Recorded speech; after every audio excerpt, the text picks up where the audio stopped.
Ethan Walker put his fist through the car window. No warning. No hesitation. One strike. The glass exploded inward. Smoke was already pouring from under the hood.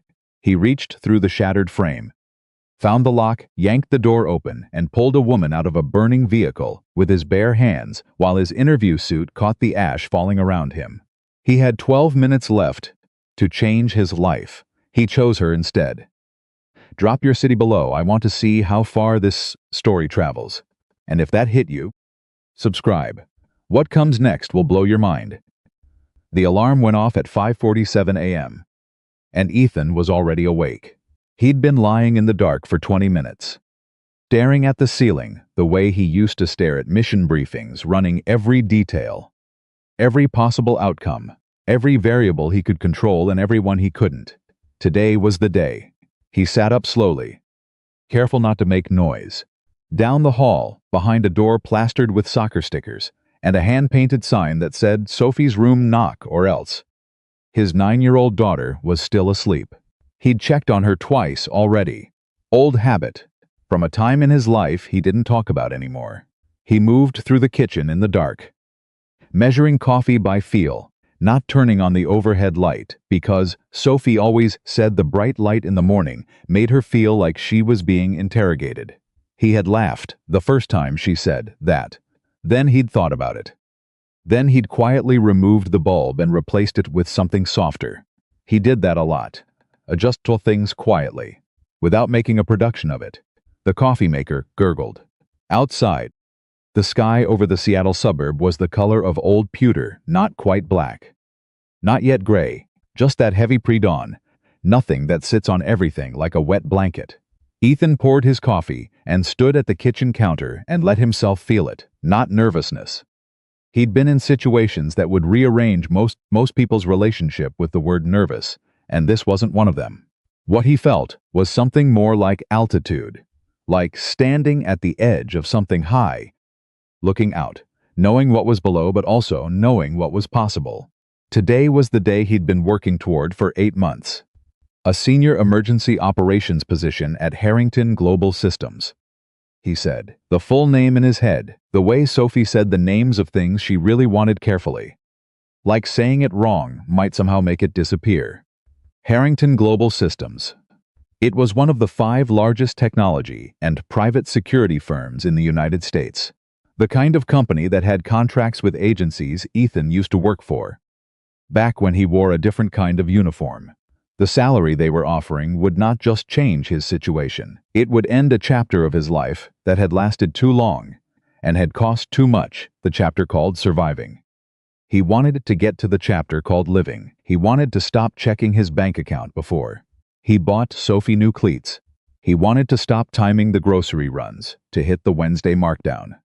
He wanted to walk into parent-teacher conferences without calculating how much gas cost him to get there and whether he could afford to stay for the whole thing. He wanted his daughter to see him standing on solid ground. That was the whole thing. Really, that was the entire reason he'd put on this suit, his one good suit. The charcoal gray one he'd bought secondhand at a place on 4th Avenue 3 years ago, and kept in a garment bag ever since, and driven toward a glass tower downtown for the final round of interviews. Not because he needed to prove something to Harrington Global Systems, because he needed to prove something to Sophie. He heard her before he saw her. The sound of small feet on hardwood.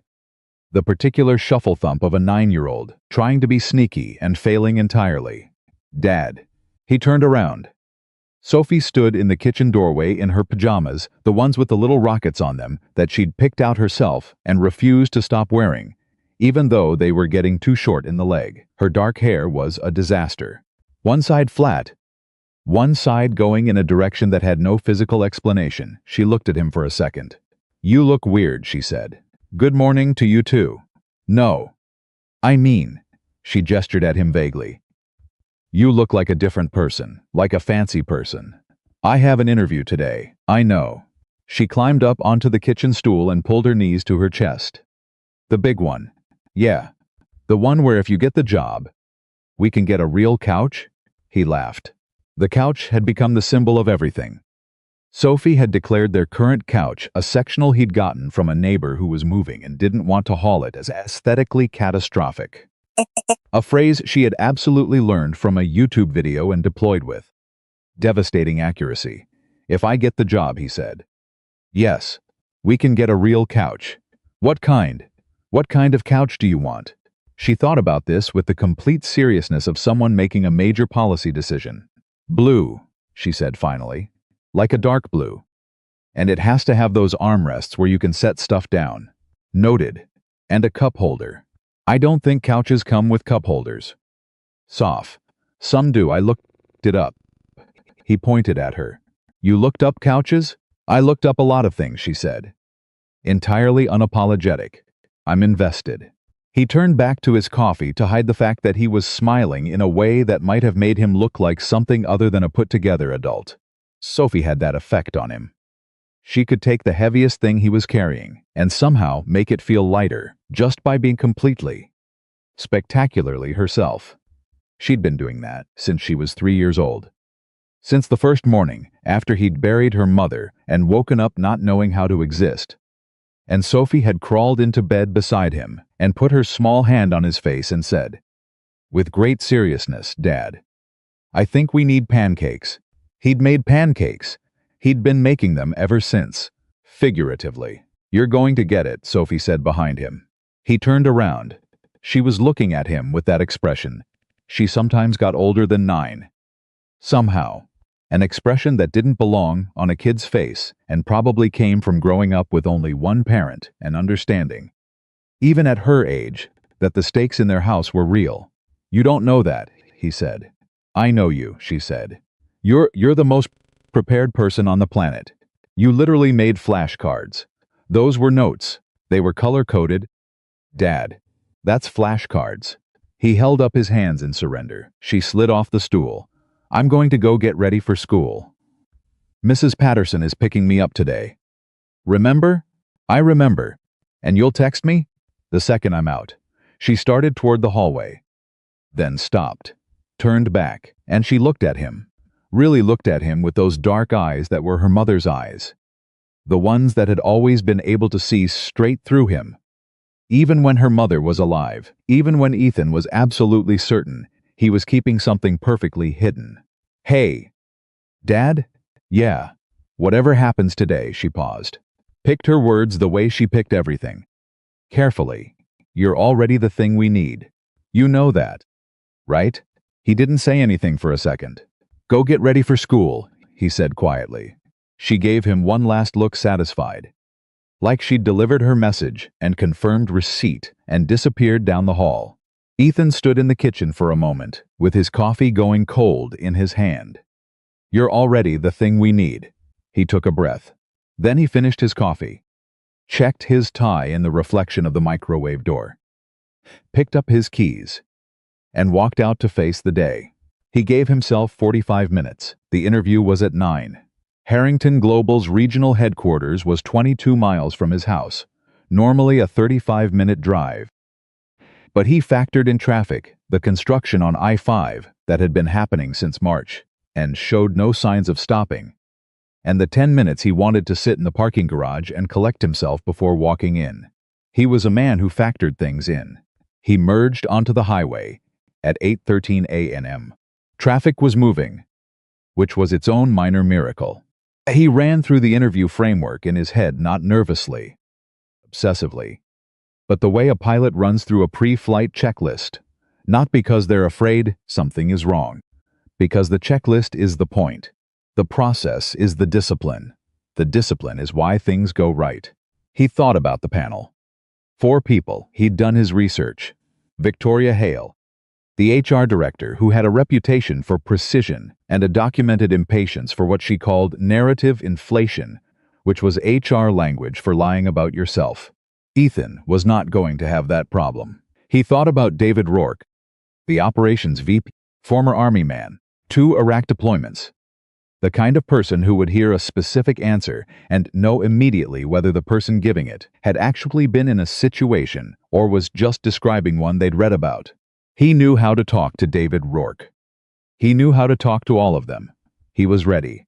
The highway opened up ahead of him, and he moved into the left lane, and he let himself think, just for a moment, about what it would feel like to call Sophie at 10:30 a.m. and say, "We're getting the couch." That was when he saw it. It happened fast. The luxury SUV black, newer model, something expensive, was 3 vehicles ahead of him in the center lane when it suddenly veered. Not a slow drift, a hard, violent snap to the right. Like a car that had lost all power steering, simultaneously, like the wheel had been yanked by invisible hands. The SUV clipped the concrete divider. Sparks. The sound hit Ethan's ears a half second after the visual, that sharp, metallic shriek that cuts right through everything, and then the vehicle went sideways. Overcorrected, rolled once across the shoulder, and went over the embankment. Around him, everyone hit their brakes, horns, skidding, the accordion compression of a 6-lane highway suddenly processing an emergency. Ethan was already pulling to the shoulder. He didn't think about it. That was the honest truth of it. And it was the thing he would be completely unable to explain to anyone. Afterward, there was no deciding. His hands moved. His foot went to the brake. The car went to the right. The thought came after the action. Like the caption under a photograph taken in a different moment. He threw the car into park, grabbed his phone, dialed 911 as he was opening the door. Already running. 911, what's your emergency? Vehicle rollover on I-5 southbound. Mile marker. He scanned the sign ahead as he ran. Mile marker 147. Just south of the Mercer Street exit. Vehicle went over the embankment. Single occupant. Status unknown. I'm approaching now. Sir, please stay back from the... He was already over the guardrail. The embankment dropped about 15 feet. He went down it sideways, controlling his hand against the slope. Not sliding, moving. The way you move when you know exactly what the ground is going to do beneath you. The SUV had come to rest on its side, against a concrete drainage barrier. The engine was still running, he could hear it, and there was something under the hood that was making a sound it absolutely should not have been making. Fluid on hot metal. The particular chemistry of a vehicle that was not finished with what it was doing. He assessed as he moved. Driver's side was up. Passenger side down against the ground. Front windshield cracked but intact. No visible fire yet. But the smell was wrong, that synthetic electrical burn that was either nothing or the beginning of everything. He didn't have time to determine which. Hey! He got to the driver's side window. Hey! Can you hear me? I need you to respond. A sound from inside. Movement. He grabbed the door handle. Locked. He didn't waste a second on it. He scanned the vehicle. Moved to the rear passenger window, pulled off his jacket, wrapped it around his elbow, and put his elbow through the glass in one controlled strike. Not a panicked flail. A deliberate, geometric action targeting the corner of the pane where the structural integrity was lowest. The window collapsed inward. He cleared the frame with his jacket, reached inside, found the lock manually, moved back to the driver's door. It swung open, swung upward because the car was on its side and physics had reorganized itself. She was hanging in her seatbelt. A woman. He estimated late 30s, early 40s. Dark blazer, business clothing. Her head was down. A cut above her left eyebrow bleeding steadily, but her eyes were opening. She was conscious. She was conscious. And that changed everything. I've got you, he said immediately. I'm here. What's your name? She blinked, looked up at him at his face framed in the open door above her. The gray morning sky behind him. Claire, she said. Her voice was rough, disoriented. Claire, I'm Ethan. I need you to tell me if you can feel your feet. A pause. Then, yes, can you move them? She moved them. Good. That's good. I need you to brace against the passenger door. That's the surface below you. And I'm going to support your weight while you release the seatbelt. On my count, don't rush it. On my count.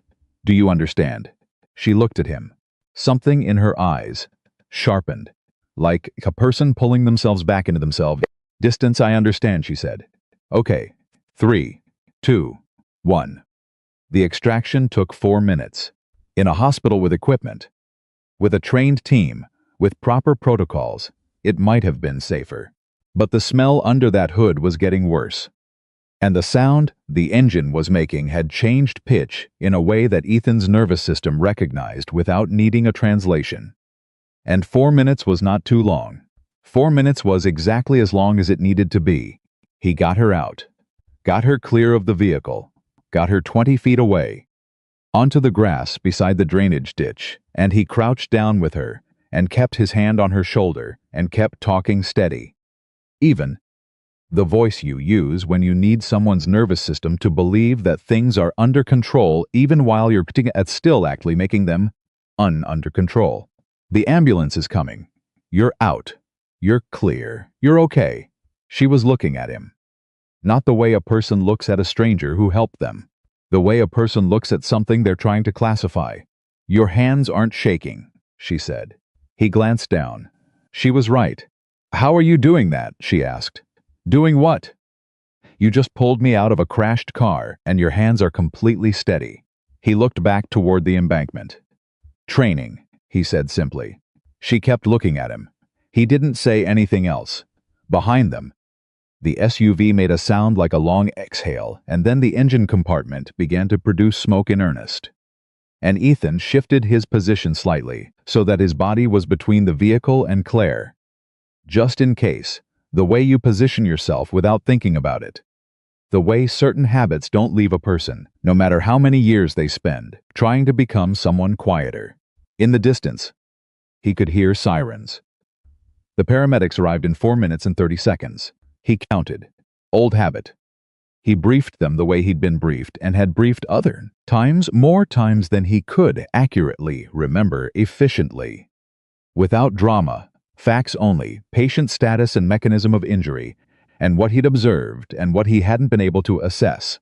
The lead paramedic, a woman named Torres who had 12 years on her badge, glanced at him twice during the handoff in that particular way, that medical professionals glance at civilians who unexpectedly know exactly what they're doing. He answered her look with nothing. Just a nod, that was all. They moved Claire to the stretcher. Ethan stepped back.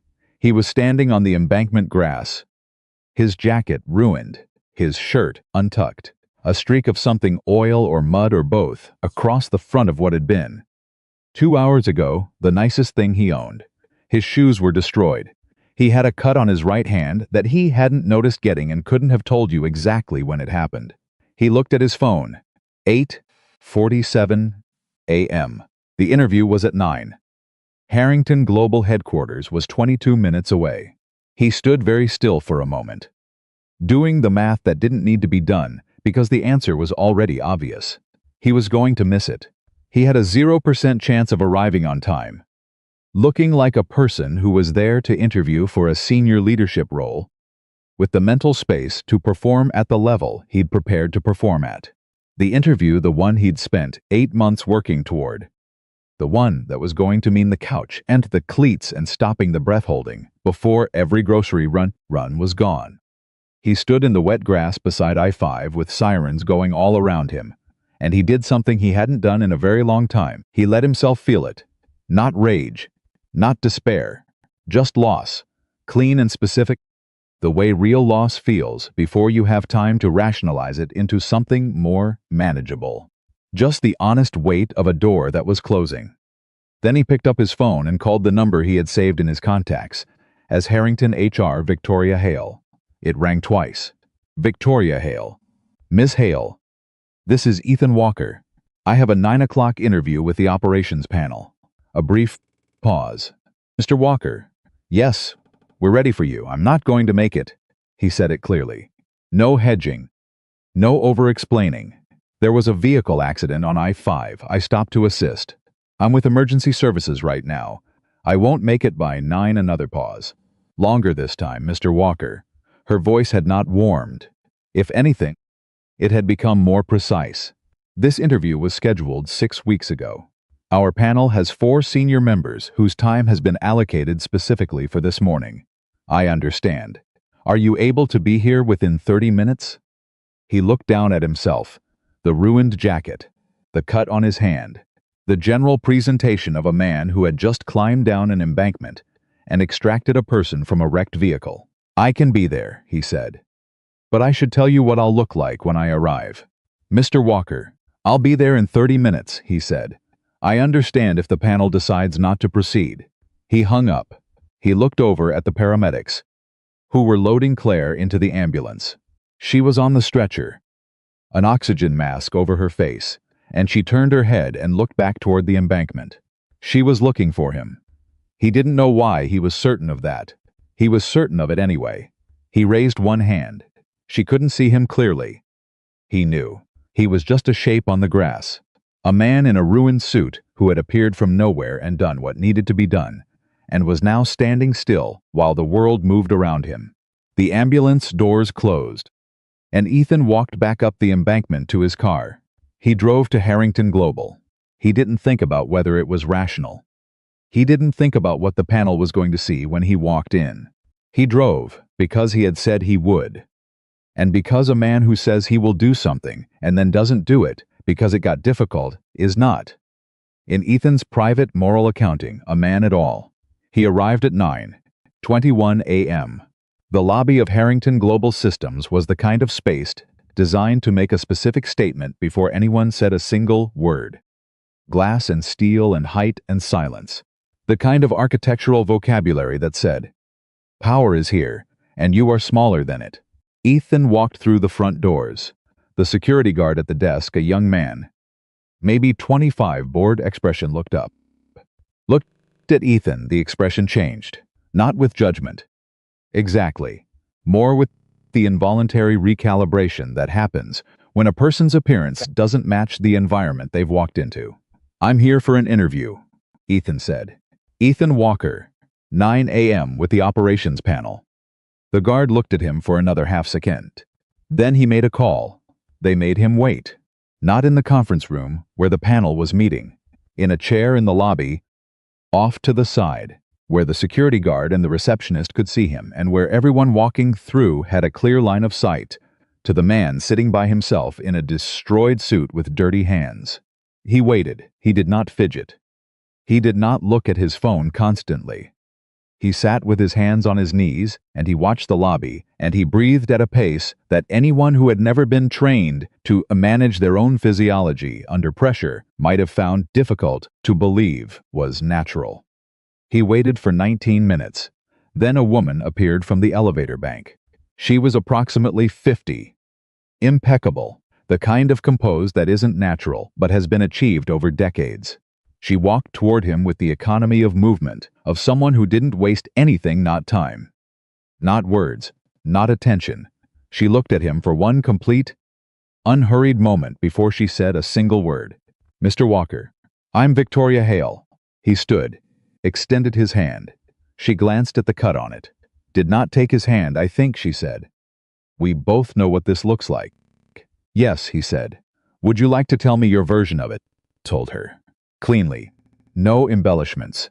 Vehicle rollover on I-5. Single occupant. He assessed it was necessary to stop. He extracted the driver before the vehicle became fully compromised. He called ahead as soon as he was able. Victoria Hale listened with her hands clasped in front of her and her face doing absolutely nothing. When he finished, she said, "Do you have any documentation of this? Any record that this incident occurred?" The 911 call is logged. The emergency services responded. The accident will be in the incident reports. But nothing you can produce right now. "No, Mr. Walker." She paused. And something in her voice shifted not into warmth, but into a different kind of precision. The precision of a verdict being delivered. "I've been in human resources for 23 years. I've heard a great many explanations for missed appointments. Vehicle accidents, family emergencies, traffic incidents of extraordinary specificity." A pause. "Do you understand what I'm telling you? You've heard this kind of story before. Frequently. And people who told it weren't telling the truth. More often than not." He looked at her steadily. "I understand. The panel has already been released. 2 of the 4 members have other commitments this afternoon and cannot reschedule within our hiring window." He didn't say anything. "I'm sorry," she said. and her voice was professionally sorry, which is a very specific thing. We won't be able to proceed with your application. He nodded once. He picked up his jacket from the chair, the ruined one. He folded it over his arm. I appreciate your time, he said. And he walked back through the lobby, past the security guard, through the glass doors into the gray Seattle morning. He sat in his car in the parking garage for a while. Not a long while. Long enough.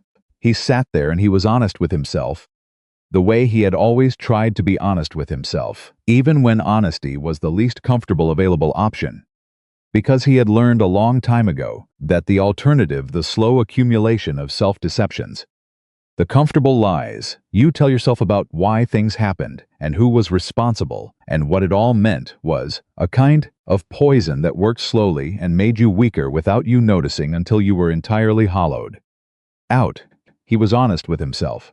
And what he found, underneath the disappointment and the exhaustion and the very specific grief of a dwarf closing, what he found underneath all of that was something that surprised him.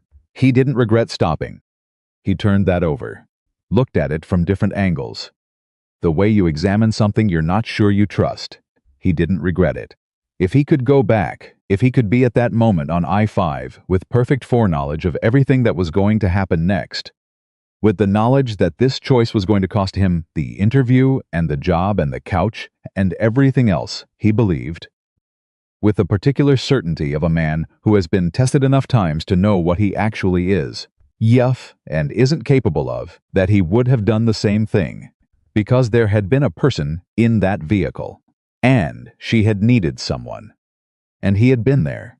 That was the whole calculation. That was the entire math. Not because he was a hero, not because he wanted to be seen or credited or thanked, but because the alternative, driving past, continuing to his interview, letting someone who might have been dying be dying alone while he calculated his career prospects, was not something he could have lived with. Not because of some abstract moral principle, but because of the specific, concrete reality of who he was, built out of 12 years of training and choices, and the very particular education of understanding, bone deep, what it costs when someone doesn't show up. He knew what it cost. He had been in situations where the person who should have shown up didn't. He had also been in situations where they did. He knew the difference. He started the car. He pulled out his phone and sent Sophie a text. Interview didn't work out. I'll explain when I pick you up. Pizza tonight? 3 dots appeared almost immediately. Then, Dad, it's 10 a.m. I'm in school. You can't text me. Run then. Also, yes, obviously pizza. Then are you okay? He looked at that last one for a long moment. Yes. He typed back. I'm okay. He put the phone in his pocket. He drove home. He didn't tell anyone what had happened on I-5. Not his neighbor Frank, who asked how the interview went and got a simple "it didn't work out." Not his buddy Marcus from his old unit, who called that evening and heard the flat version.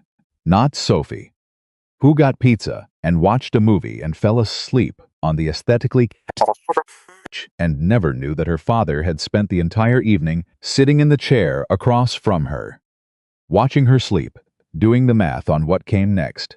He didn't mention the woman. He didn't mention what he'd done. Because in Ethan Walker's private moral accounting, the one he'd been keeping since a time in his life, before most of the people around him had any idea it had existed, doing the right thing and then announcing that you'd done the right thing were 2 very different actions. And only one of them was actually about doing the right thing. The other one was about something else entirely. He had done what he'd done, and now he would figure out what came next. That was all. Except it wasn't all.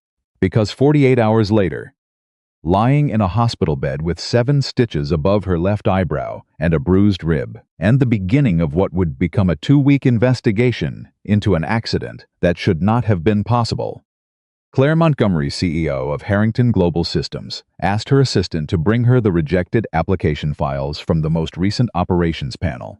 She had a reason for this that she couldn't yet fully articulate. Only that she could still see him, the shape of him on the embankment, standing still while everything moved, the steadiness of his voice when he told her his name.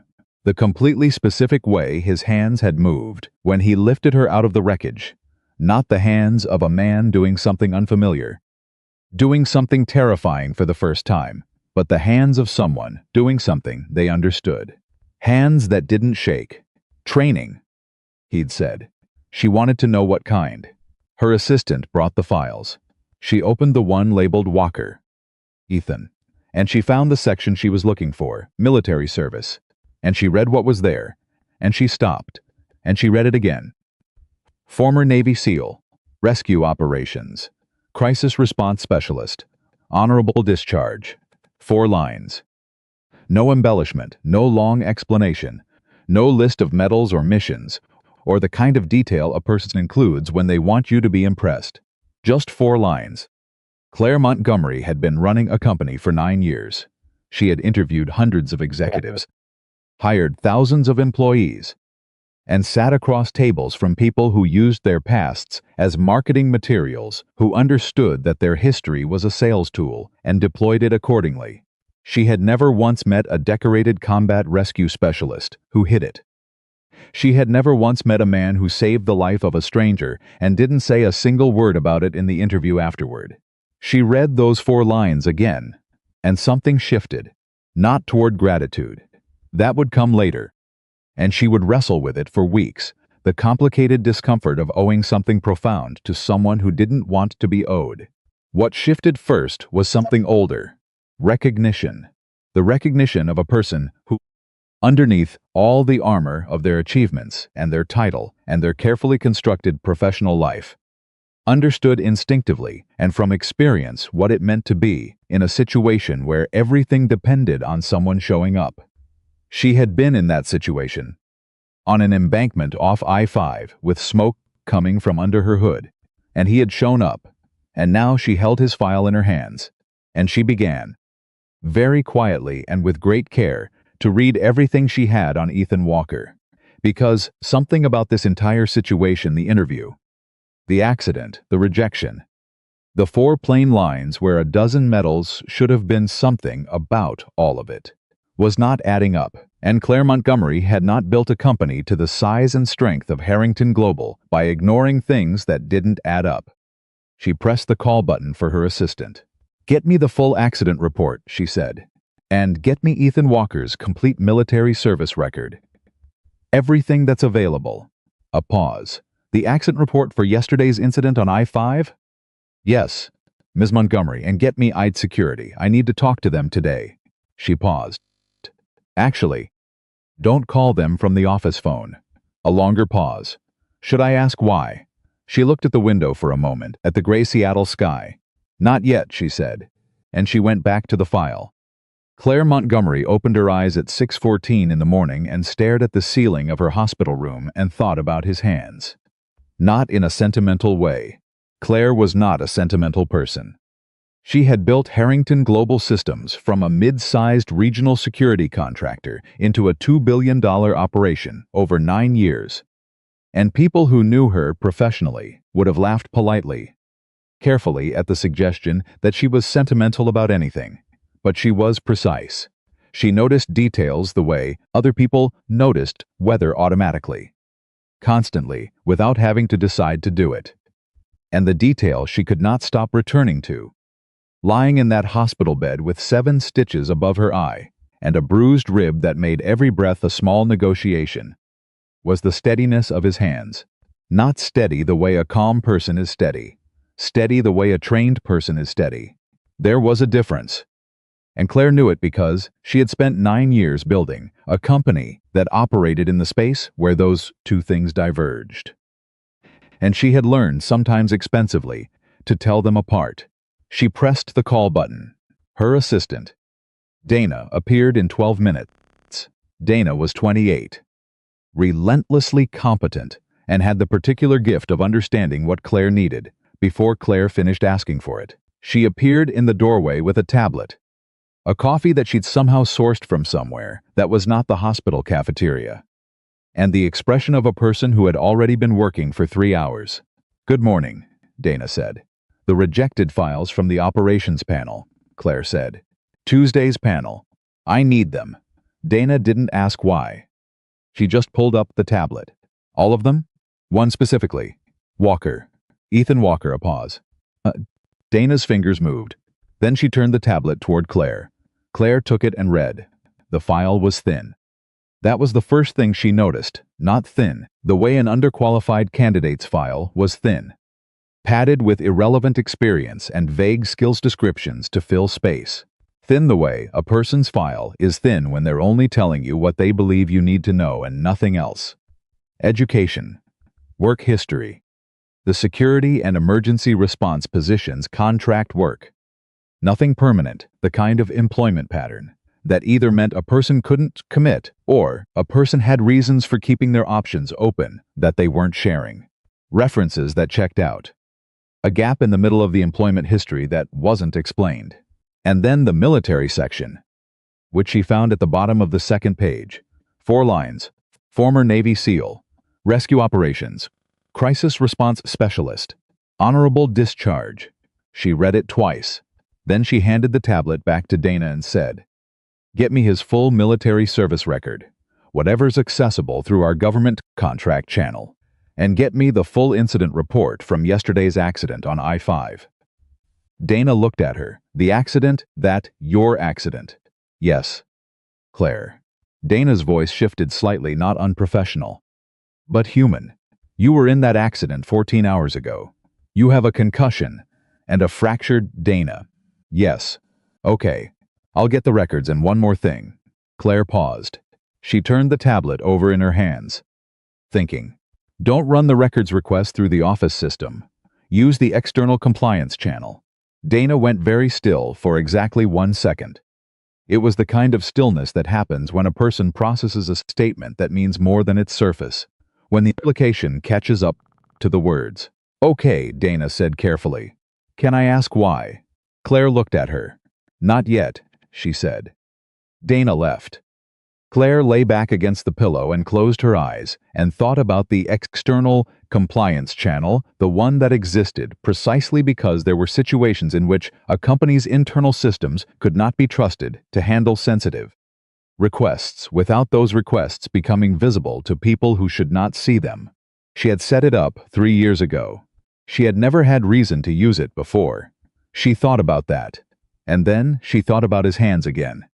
The way he'd put them through the window glass, without flinching, without slowing down, with the complete absence of hesitation that separated people who had trained to act from people who only thought they had. She thought about the 4 lines, and she thought about the gap in his employment history. And she thought about the fact that a man with that background, that specific, particular background, had applied for a senior operations position at her company and buried his most relevant qualification at the bottom of page 2 in 4 plain sentences. Most people with half of Ethan Walker's credentials would have led with them, would have made them the first thing you saw, the organizing principle of the entire application, would have understood that in the security and emergency operations space, the words Navy SEAL were not just a qualification, they were a conversion event. They changed the way people read everything else. He had put them last. She wanted to know why. The records arrived by 9 a.m. Dana brought them in a sealed folder, physical copies.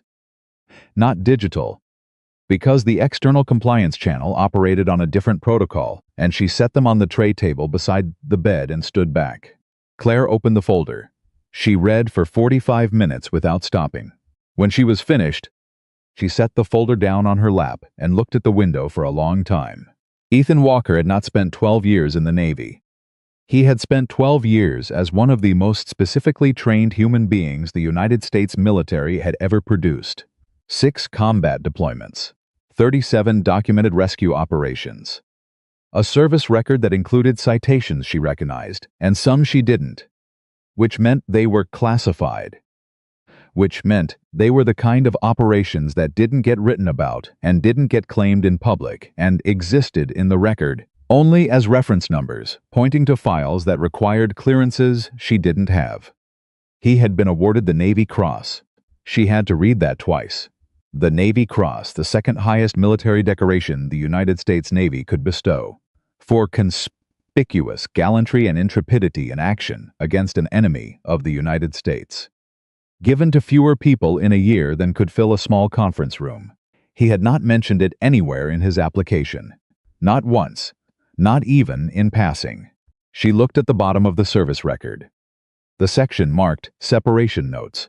She'd read it already. But she went back to it now with different eyes. Voluntary separation, honorable discharge. Personnel record notes. Separation preceded by internal reporting of equipment failure. Class IV tactical gear. Affecting team operational safety. Reporting personnel decline transfer offer. Separation finalized. She read it 3 times. Then she picked up her phone and called Dana. I need you to pull the HR notes from Walker's rejection, she said. The internal panel notes. Everything that went into the file after Tuesday's interview. I already pulled them, Dana said. Her voice was doing something careful. Something Claire recognized. What's in them? A pause. That's what I was going to call you about, Dana said. Claire felt something shift in her chest. Not the bruised rib. Something different. The particular physical sensation of a pattern emerging from data that shouldn't form a pattern. She had felt it before. In boardrooms and in negotiations, and once memorably. During an audit that had turned into something considerably more serious. The feeling always meant the same thing. Something was wrong. Tell me, Claire said. The panel notes were modified, Dana said. After the panel was released. The original version, which I found in a backup log, that wasn't supposed to be accessible through the compliance channel, but apparently was the original version, shows that Victoria Hale recorded Walker's explanation for his late arrival. Noted that it was consistent with the IFA-5 accident report that was already showing up in traffic incident feeds. And marked the file as pending reschedule, pending verification. Claire said nothing. The version that went into the active HR system, Dana continued. Shows a rejection, no pending reschedule. No notation about the accident. Just a rejection. With a note that says Walker failed to provide adequate explanation for his absence and demonstrated poor time management. Who modified it? The modification was made under Victoria Hale's login credentials. Silence. Dana. Yes. Is Victoria in today? She came in at 8. Claire looked at the folder in her lap, at the service record, at the Navy Cross notation, at the 4 lines on the application that should have been 40. Don't say anything to her, Claire said. Don't say anything to anyone. I need you to do something for me. And I need you to do it right now, before anyone in that building has any reason to think I'm looking at this. What do you need? I need you to pull the vehicle data from my SUV, Claire said. The full system log. Black box. Navigation. Everything. I want it pulled by an external forensics contractor, not our internal IT. Use the compliance channel. Complete silence on the other end of the phone. Then Dana said, very quietly, Claire, do you think the accident wasn't an accident? Claire thought about the way the vehicle had moved. The hard, violent snap of the steering, not a drift, not a gradual loss of control, but an instant, total failure. The kind of failure that happened when a system stopped receiving the signal that told it to function, or when it started receiving a different signal entirely. I think, Claire said carefully, that my car has drive-by-wire steering, and drive-by-wire steering systems don't spontaneously fail the way mine did yesterday. Another silence. I'll make the call, Dana said. She hung up. Claire set the phone down. She opened the folder again. Found the section with Ethan's photo, the standard application headshot. The kind of photo a person takes in a hurry at a drugstore photo center. Nothing professional about it. He was looking directly into the camera. Not smiling. Not performing confidence, just present. The way people look when they are exactly who they are and they know it. And they're not particularly interested in being anything else. She thought about sitting in the grass beside the drainage ditch with smoke in the air and sirens coming, and this man crouched beside her, his hand on her shoulder, telling her she was okay in a voice that had no doubt in it whatsoever. She thought about the 4 lines. She thought about the modified file. She thought about her steering system. And she picked up the phone again. not to call Dana. She called the direct number she had for a man named Robert Cass, who was a former federal investigator and now ran a private security consultancy that Harrington Global had used twice in the past for sensitive internal matters. Robert Cass was 61 years old, had approximately no interest in corporate politics, and had the particular quality of understanding immediately when a situation had moved past the point where normal channels were appropriate. He answered on the second ring. "Montgomery," he said. No preamble. No pleasantries. "I need to talk to you," she said. "Not over the phones." "How soon?" "Today." Another pause, shorter. "Are you still at the hospital until this afternoon?" "I'll be there at noon," he said. "Don't talk to anyone at the company about this before I get there. I've already started pulling records." "Through internal systems?" "No. External compliance channel." She could almost hear him recalibrate. "Good," he said. "That's good. Don't change that. Don't use any internal system for anything related to whatever this is." "Robert?" "Yeah, how worried should I be?" A long pause. The kind of pause that is itself an answer. "I'll be there at noon," he said, and he hung up. Claire set the phone down on the tray table beside the folder. She was quiet for a moment. Then she picked up the folder and found the page with the 4 lines again. She did something she almost never did with application files. She found the phone number listed under contact information. She looked at it for a while. Then she put the folder down and looked at the ceiling and thought about what she was actually doing, and whether it was the right thing, and what the right thing even was in a situation where the ground had shifted enough that she wasn't entirely sure which direction was level anymore. She was the CEO of a $2 billion company. She was in a hospital bed with a concussion. Someone had modified an employee file. Someone had possibly tampered with her vehicle, and the man who had pulled her out of that vehicle, a man with a Navy Cross and 4 plain lines on his application, had gone home, said nothing to nobody, and returned to his life as though what he'd done was simply what any person would do. She picked up the phone. She dialed the number. It rang 4 times. She was already composing what she would say if it went to voicemail when he answered. "Walker." 1 word. Alert. Present, not surprised to be called, even though he had no reason to expect it. Just ready. The way certain people are always ready. "Mr. Walker," she said. "This is Claire Montgomery." Silence. Not a confused silence. Not the silence of a person who didn't know the name. A different kind of silence, the kind that happens when a person is deciding how much to reveal by their reaction. "From the accident," she said. "I know who you are," he said. His voice was even, careful in a way that had nothing to do with evasion. "How are you?" "Oh, 7 stitches and a bruised rib," she said. "I've had worse weeks." A pause. "Actually, no. This is probably the worst week." Something shifted in his voice. Almost imperceptible. "Almost. I'm glad you're okay." "I wanted to call," she said, "because I found out who you were." A beat. "Found out how?" he asked.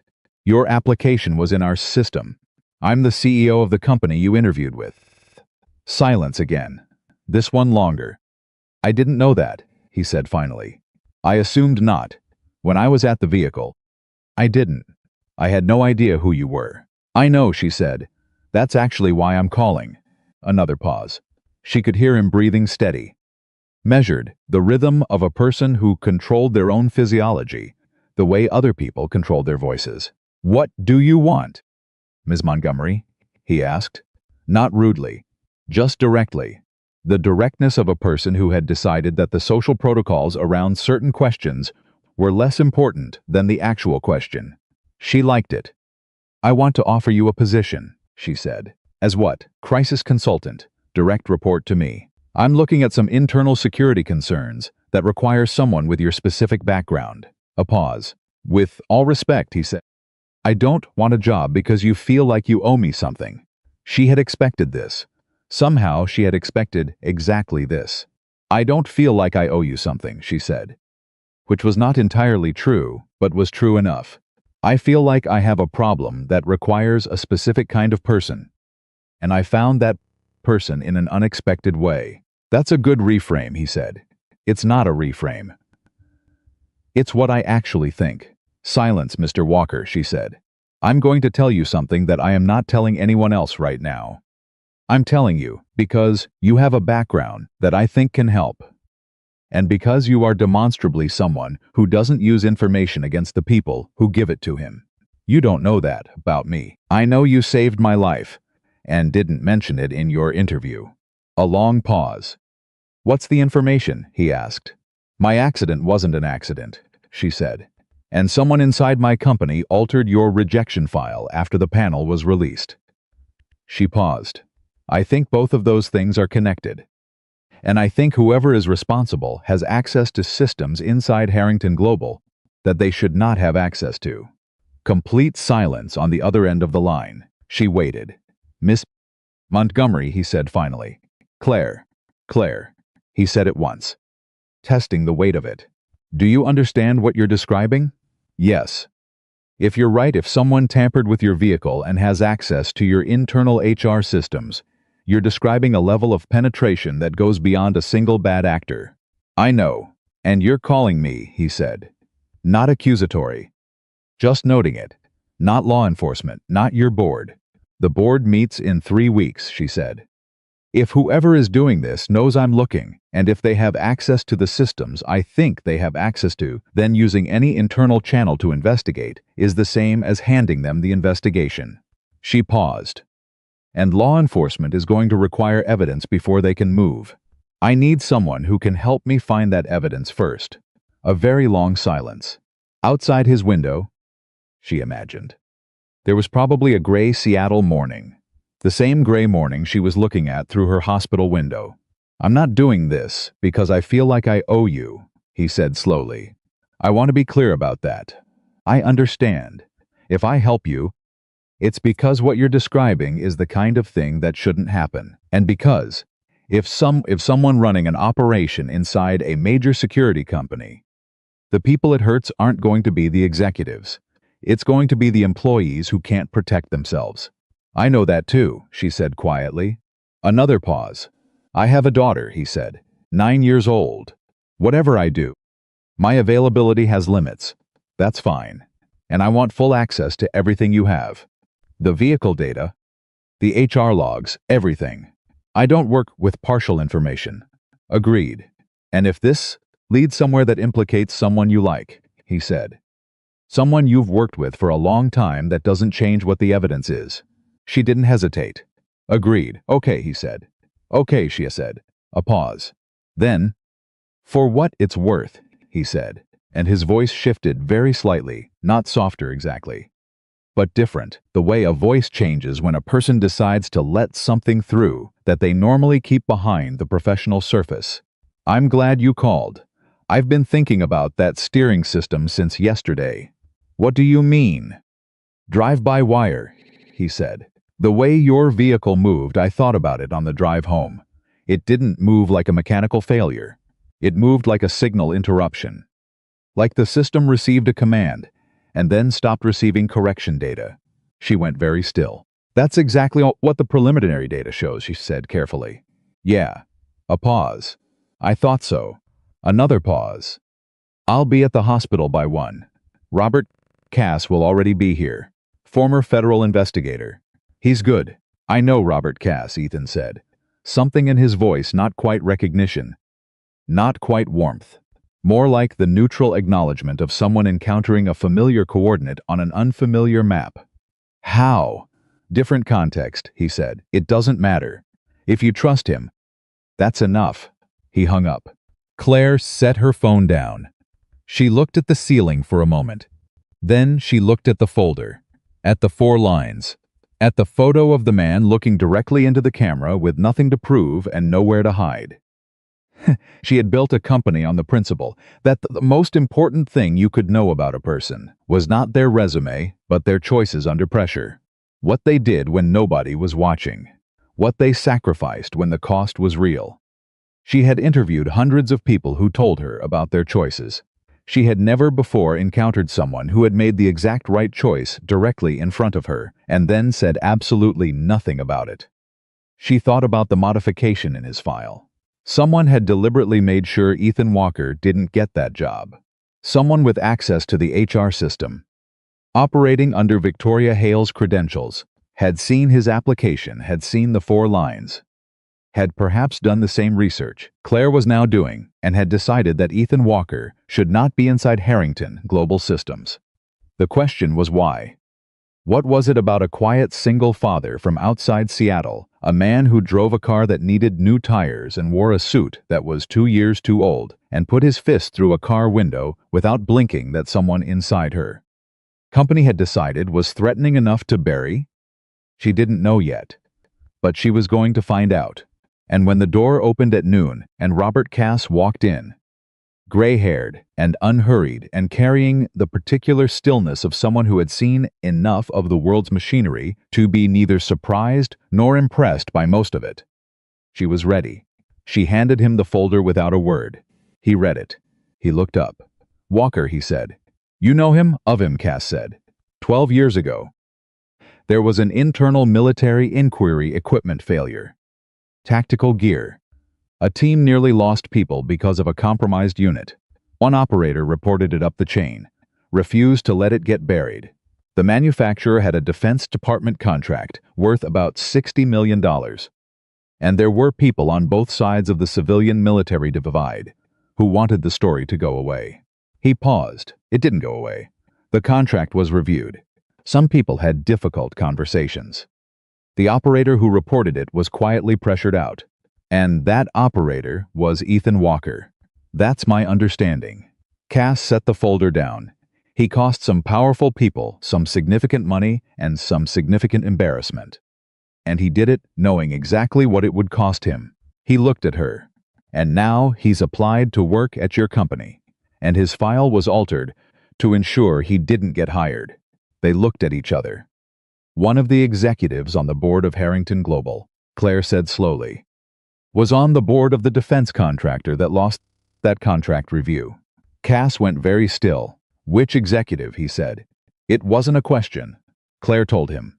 Cass was quiet for a long moment.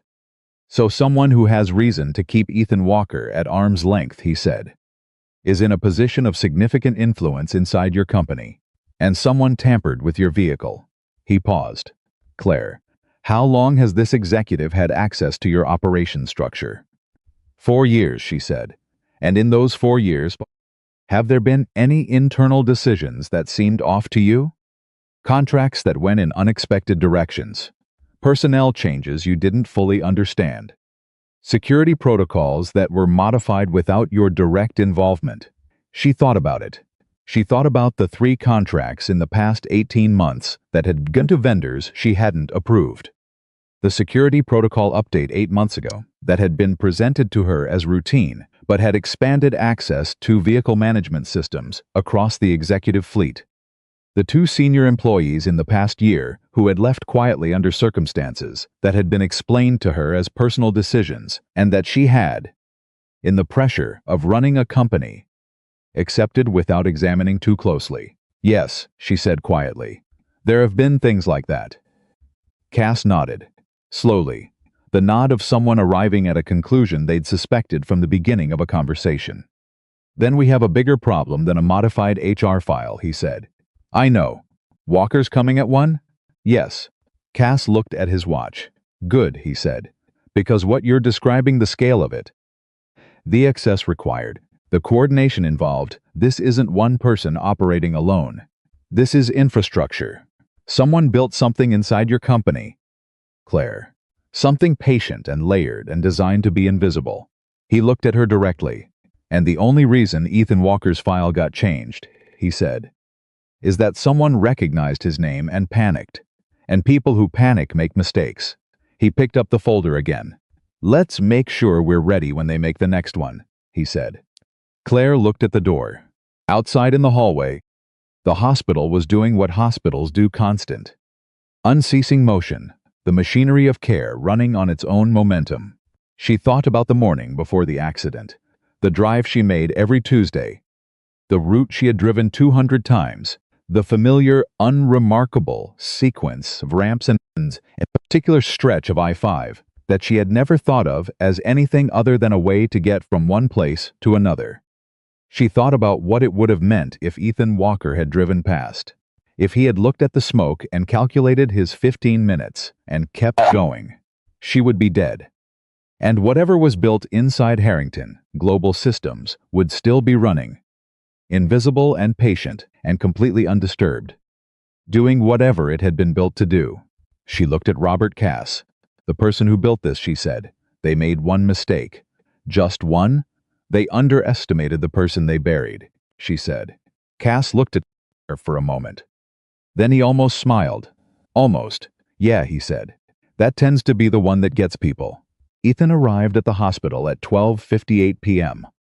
He didn't announce himself at the front desk the way most people did, with a name and a hesitation and a looking around for someone to confirm they were in the right place. He walked in, clocked the layout in approximately 4 seconds, identified the nurse's station on Claire's floor from the directory without stopping to read the whole thing, and was at the door of her room before the elevator had finished closing behind him. He knocked once. "Come in," Claire said. He pushed the door open. She was sitting up in the hospital bed, dressed in her own clothes, not a hospital gown, which told him something about the kind of person she was, with a folder on her lap and a tablet on the tray table, and the particular expression of someone who had been thinking hard for a long time and had arrived somewhere they weren't sure they wanted to be. Robert Cass was in the chair beside the window. He looked up when Ethan came in, and something moved across his face, not surprise, but the recalibration of a person updating their internal picture from a description to a reality. "Walker," Cass said. "Cass." Ethan looked at him for a moment. "You look exactly the same. You look like you stopped sleeping." "I have a 9-year-old. That'll do it." They shook hands, the brief, efficient handshake of two people who had operated in adjacent worlds long enough to understand each other's shorthand without needing to establish it from scratch. Claire watched this exchange with the focused attention of someone filing away information. "You two actually know each other," she said. "Not directly," Ethan said. He pulled the second chair away from the wall and sat down without being invited.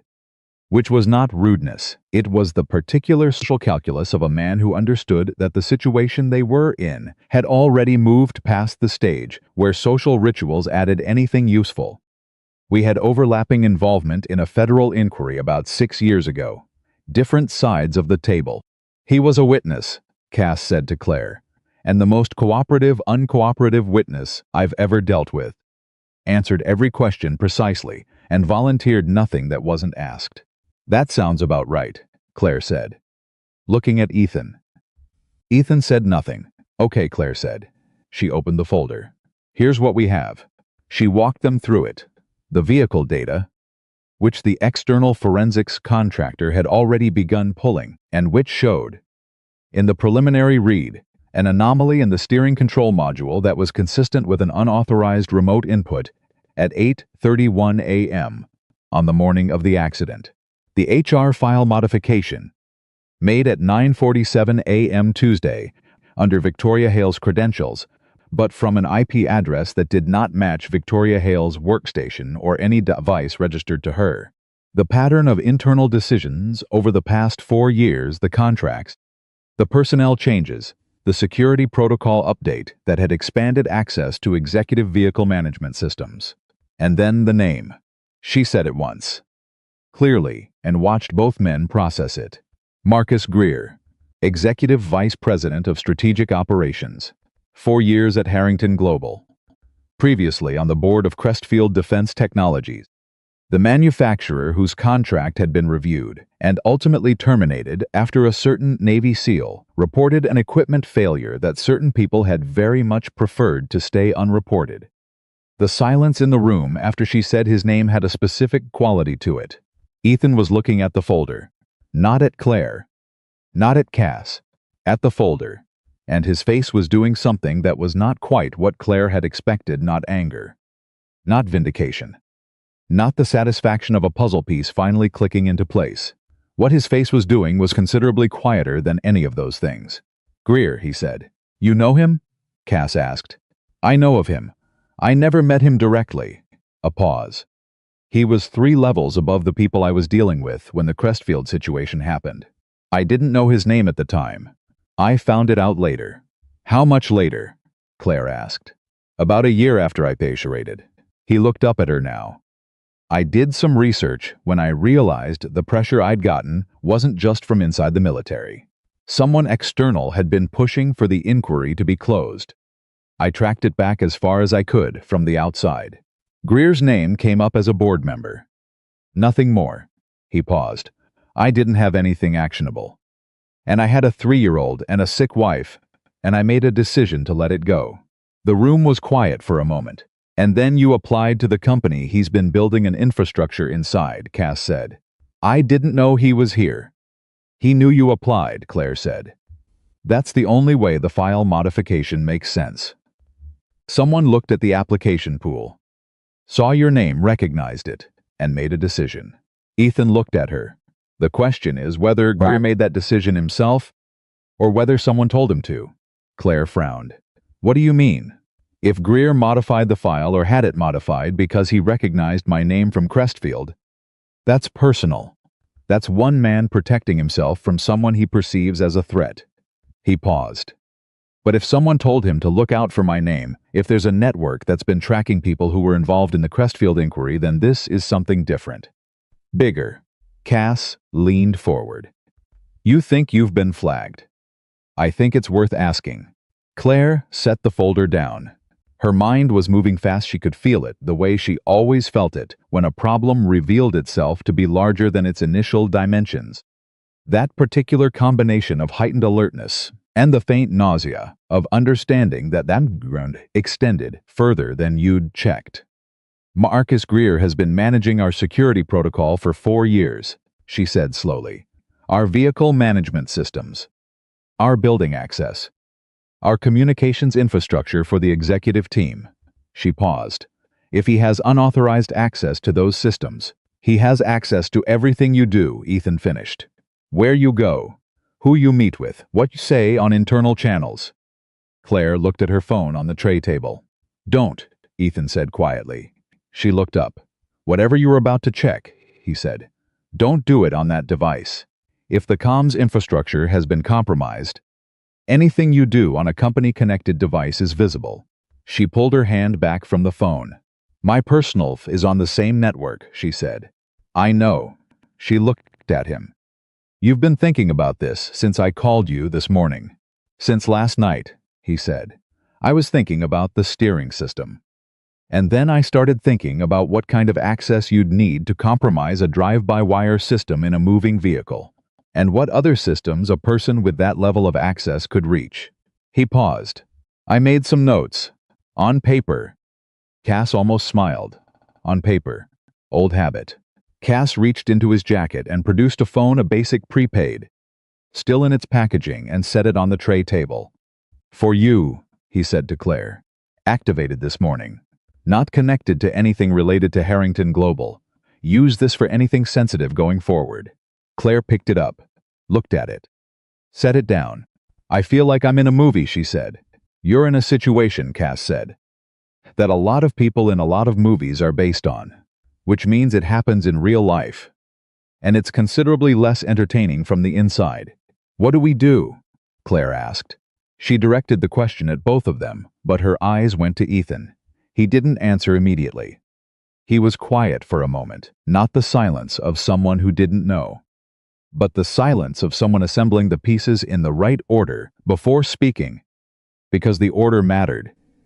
We need to understand the architecture before we do anything, he said. What Greer built inside your company, how deep it goes. Who else is involved, what the endgame is. If we move too soon, we alert him, and whatever evidence exists disappears. If we move too late, he paused. If we move too late. What? Claire asked. You had an accident that wasn't an accident, he said. That tells me someone already decided you were a problem, which means the timeline we're working against isn't ours to set. The room was quiet. Outside the door, the hospital moved and breathed around them. Claire looked at Robert Cass. What's your read? Cass was quiet for a moment. I think Walker's right about the architecture. And I think the vehicle incident tells us something important. It tells us that whoever authorized it felt confident enough in their position to take a significant risk. You don't tamper with a CEO's vehicle unless you believe you have enough control of the situation that the aftermath is manageable. Meaning they believed they could control the investigation afterward, Claire said. Or prevent one entirely, Cass said. The word landed in the room with a specific weight. Claire absorbed it. She was not a person who was easily frightened. 9 years of running a company in an industry that attracted difficult people had calibrated her threat response considerably higher than average. But there was a difference between the professional risks she had navigated before and the realization, settling into her chest like something cold, that someone inside her own organization had made a calculation about whether she should continue to exist. "Okay," she said. Her voice was steady. She noted that it was steady and felt, briefly, grateful for it. "What do we do first?" Ethan looked at Cass. Cass looked at Ethan. Something passed between them, the shorthand of two people who operated in similar worlds and who had, in the past 30 minutes, established enough mutual respect to function as a unit. "We need someone inside," Ethan said. "Someone who has access to Greer's operational layer, his calendar, his communications, his direct reports. Someone who isn't on his radar." "Victoria Hale," Claire said immediately. Both men looked at her. "Her credentials were used to modify the file," she said. "But you said the IP address didn't match her workstation. Which means someone accessed the system using her login without her knowledge. Which means she may not be involved. Which means she's exactly the kind of person you're describing, someone with system access who isn't on Greer's radar because he's already using her as a cover." Ethan nodded slowly. "Can you trust her?" "I don't know," Claire said honestly. "I know she's precise. She's been with the company for 11 years. And she has a documented intolerance for anything she perceives as dishonest." A pause. "She rejected a man who saved my life because she thought he was lying about why he was late. That's someone who takes the truth seriously. Or someone who was fed a reason to reject him that she believed," Ethan said. Claire stopped. "If Greer wanted your file buried," Ethan said, looking at her, "and he had access to the HR system, it would be considerably cleaner to make Victoria Hale believe the rejection was her own decision than to modify the file after the fact. The after-the-fact modification might have been a backup, insurance in case Victoria decided to reconsider." Claire thought about Victoria Hale, the precise woman with 23 years in HR and a career built on reading people accurately. The woman who had said, with professional certainty, that she had heard too many impossible excuses to believe another one. "She was played," Claire said quietly. "Maybe," Ethan said. "Or she made a judgment call that happened to serve someone else's agenda without knowing it. Those things look the same from the outside. Either way," Cass said, "approaching her directly is a risk. If she's in Greer's circle, even unknowingly, any conversation you have with her about this becomes visible. So, we don't approach her directly," Claire said. "Not yet," Ethan agreed. Claire picked up the prepaid phone. Then she set it down again. She pressed her fingers against her eyes for a moment, not in distress, but in concentration, the physical gesture of a person running through variables at speed. "The board meeting is in 3 weeks," she said. "What happens at the board meeting?" Cass and Ethan exchanged another look. "That's what I've been trying to work out," Cass said. "A hostile takeover requires a board majority. If Greer's been building towards something, the board meeting is the natural pressure point. It's the moment where whatever he's been building either executes or fails. Which means 3 weeks is our window," Claire said. "It's probably shorter than that," Ethan said. "He knows the accident failed. He knows you survived. And if he has access to your communications, he either already knows or will soon know that you're looking." He paused. "Claire, from the moment he finds out you're investigating, the timeline accelerates. Whatever he planned for the board meeting, he'll move to execute earlier. How much earlier? I don't know, but I wouldn't count on 3 weeks." The room was quiet. Then Claire's personal phone, her regular phone, on the tray table buzzed. She looked at it reflexively. It was a text from a number she recognized. Marcus Greer. She turned the phone so Ethan and Cass could see the screen without picking it up. It read, "Heard about the accident. So relieved you're okay. Let me know if there's anything I can do." The three of them looked at the message. Nobody said anything for a moment. Then Cass said, very quietly, "He's checking." "Whether I know," Claire said. "Whether you suspect," Ethan said. His voice was flat, not angry, calibrated. The way you calibrate when anger is a luxury you can't afford right now. Don't respond yet. Give it 2 hours. Then send something normal. Grateful. Slightly shaken, focused on recovery. Nothing that suggests you're thinking about anything other than getting out of the hospital. You want me to perform for him. I want him to believe nothing has changed, Ethan said. Because the moment he believes something has changed, people start covering their tracks, evidence disappears. And whatever he has planned moves to a faster schedule. He paused. Right now, the only advantage we have is that he doesn't know what you know. Claire looked at Greer's message on her screen. She thought about 4 years. 4 years of board meetings and budget reviews and strategic planning sessions and company dinners, and Marcus Greer sitting across the table from her with his easy professional manner and his expensive suits and his complete mastery of the specific social technology of making a powerful person feel like their authority was being respected when it was actually being systematically undermined. She felt something that she was going to have to set aside for now and deal with later, the particular, nauseating combination of anger and humiliation, and the retrospective vertigo of understanding how long and how completely she had been managed. She set it aside. "Okay," she said. 2 hours. Then I respond. Ethan nodded. Cass was already pulling out a notebook. Real paper. He caught Claire's look and said, simply old habit, which made Ethan almost smile. Which was the first time Claire had seen that expression on his face, and which she noted, in the part of her mind that noticed things, was worth seeing. "We need 3 things, Cass said. Writing. We need the full scope of the system, access what Greer can see, what he can reach, what he can modify. We need to understand who else is involved. Because this kind of operation doesn't run on one person. And we need something that can be taken to federal investigators, something that constitutes evidence of a crime. Not just corporate misconduct. Because corporate misconduct's slow and expensive in system, and he'll bury it in legal procedures for 2 years. The vehicle tampering," Claire said. "That's criminal. Yes. But we need to be able to connect it to Greer directly. Which means we need the system log, and we need to be able to show that the command originated from an access point he controls." Cass looked at Ethan. "That's the technical piece." Ethan was quiet for a moment. "I know someone who can help with the technical forensics. Former Signals Intelligence. She does private work, and she's both extremely good and extremely discreet." "Is she trustworthy?" Claire asked. "She's someone who once sat on classified information for 18 months, rather than share it with people she didn't trust," Ethan said. "So yes." Claire made a mental note about the way Ethan described the people in his circle, not with the social vocabulary of networking or recommendation, but with the specific language of operational trust. This person had proven themselves in a specific situation. This person could be relied upon to do a specific thing. No hyperbole. No performance.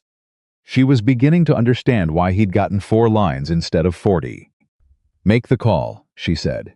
Ethan pulled out his phone, his own phone. Not a prepaid, and Claire frowned slightly. And he saw it. "Different network," he said. "Personal account. Paid personally, never connected to anything related to Harrington Global." He held it up briefly. "I was careful about this before you called me," she looked at him. "Before I called you, this morning. Last night," he said.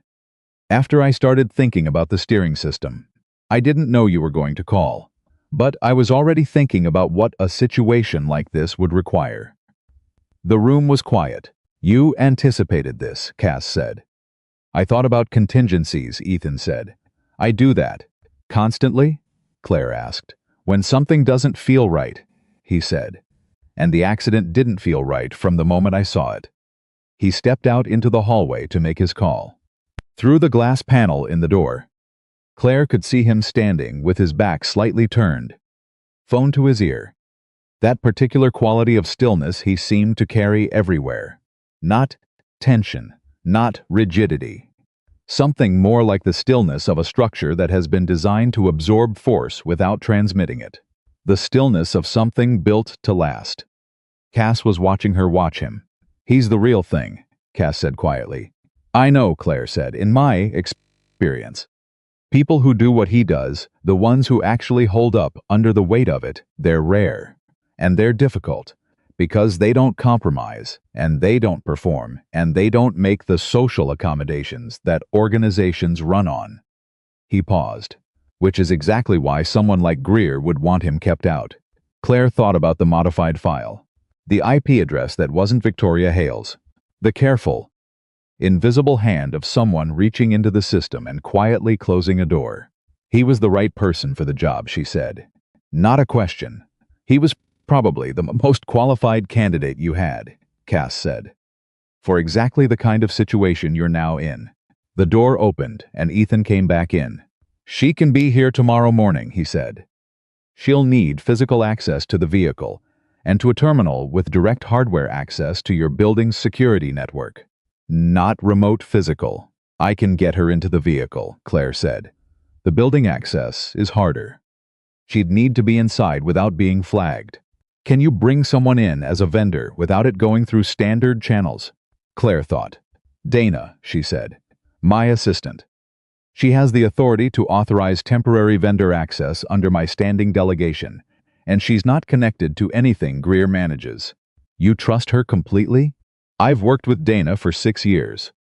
She's been running my external compliance requests since this morning on her own initiative. Through channels she set up herself.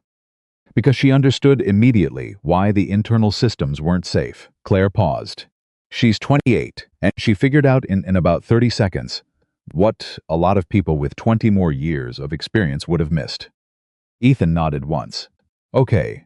Dana brings her in as a technical vendor tomorrow morning, early before the building is fully staffed. 6 a.m., Claire said. 6 a.m. They were quiet for a moment, the quiet of a plan taking shape, which had its own particular feeling, different from other kinds of quiet.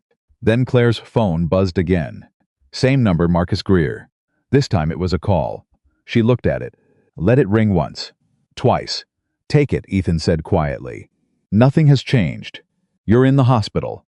You're grateful he reached out. You're focused on getting better. That's all. She looked at him. He nodded. She picked up the phone. Marcus, she said.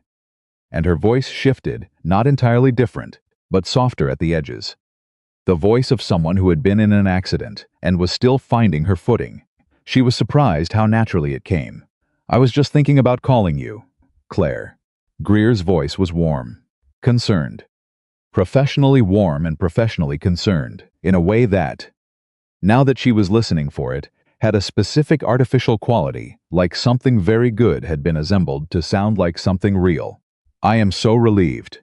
When I heard what happened. A pause with exactly the right length. How are you feeling? Sore, she said. Mostly my ego. I've been driving that route for 3 years. These things happen, he said. Vehicle systems. You can do everything right and still. I paused. Again. Are you going to be okay for the board meeting? There it was. Delivered perfectly. Wrapped in concern. The question that was the real question dressed up as an afterthought. Ethan was watching her face. I'll be fine by then, she said. I'm planning to be back in the office by end of next week. Don't rush it, Greer said. The team has everything covered. I'm sure you do, she thought. I know, she said. Thank you, Marcus. Really, it means a lot. She ended the call. She set the phone down on the tray table. For a moment, nobody said anything. Then she looked at Ethan and said, he asked about the board meeting. Second thing he said. Ethan agreed.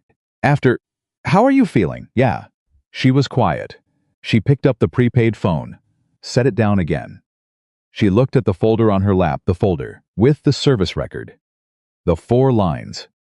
The Navy Cross that nobody knew about. Can I ask you something? She said to Ethan. Yeah, the Crestfield situation. When you reported the equipment failure, you knew what it would cost you. Yes. And you did it anyway. Yes. She looked at him. Why? He was quiet for a moment. The real kind of quiet, not avoidance. Just the time it takes to locate the honest answer to a question about something fundamental. Because 2 men on my team nearly died, he said. And the people responsible wanted to call it operator error. Wanted to write a report that said the soldiers made a mistake, when the soldiers had done everything right and the equipment had failed because a manufacturer cut corners to hit a production deadline. He paused. I couldn't let that stand. I couldn't look at those 2 men who did everything right and let the world decide they were the problem. Claire was very still. That's it? She said. That's the whole reason? That's the whole reason, he said. She looked at him for a long moment. Then she looked at Marcus Greer's name on her phone screen. And she felt something crystallize inside her, not anger. Not fear, not the complicated cocktail of feelings she'd been managing since she opened her eyes in the hospital that morning. Something cleaner than all of those.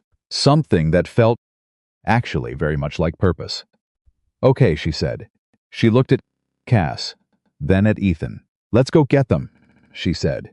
And Ethan Walker, the man who had put his fist through a window to save her, who had buried 12 years of decorated service in 4 plain lines, who had driven home from the worst interview of his life and said nothing to nobody, and nothing do, and made pancakes for his daughter, didn't behave like the debuff steering system, looked at her with the expression of someone who has been waiting for a problem worth solving.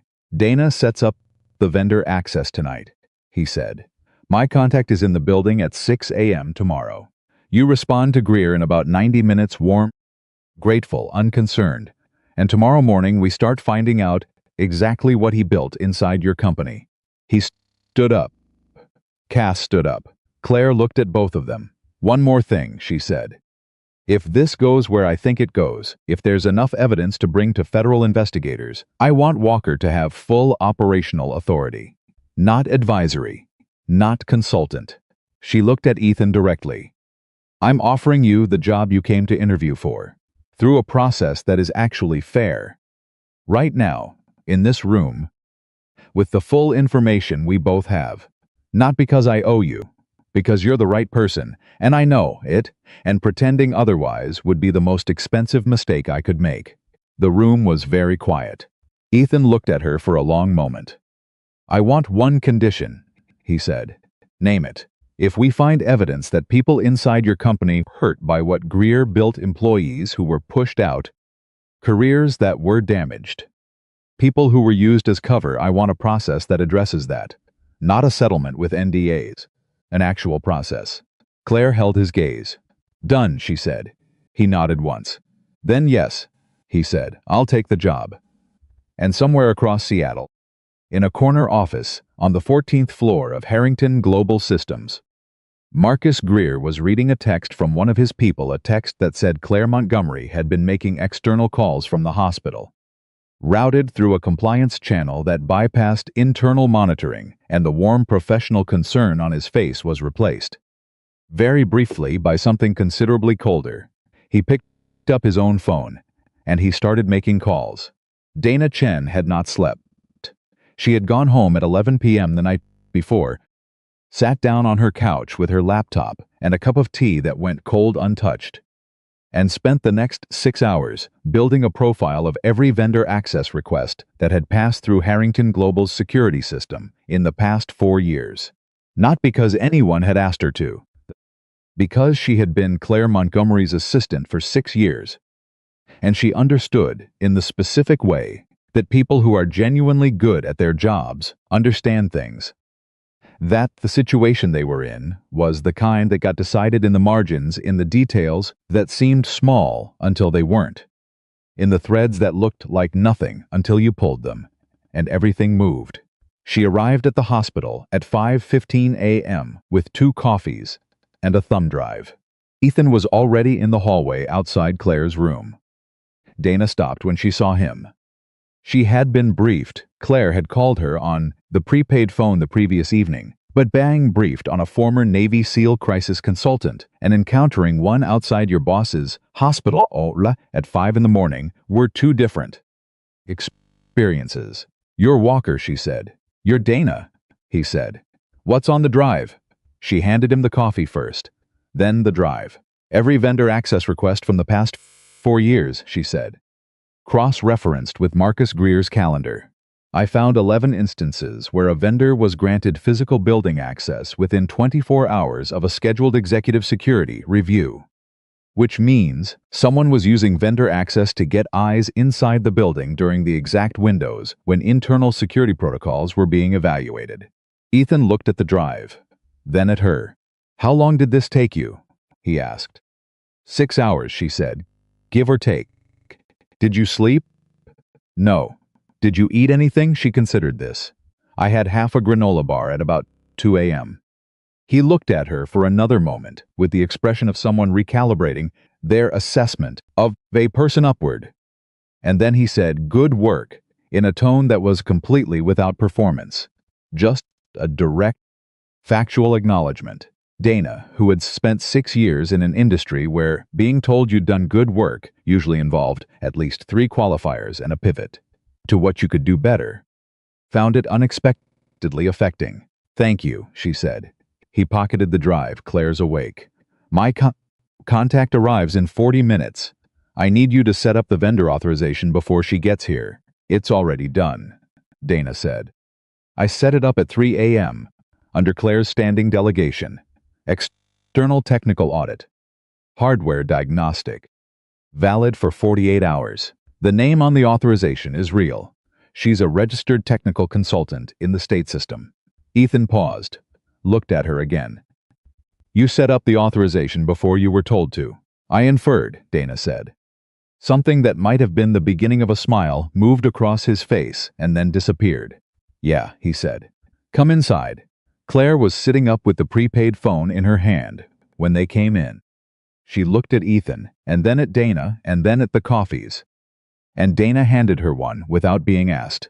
"Greer texted again at midnight," Claire said. "Wishing me a good night. Telling me not to worry about anything at the office." "What did you say?"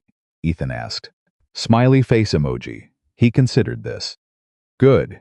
I felt disgusting sending it." "That means you did it right." Claire looked at him.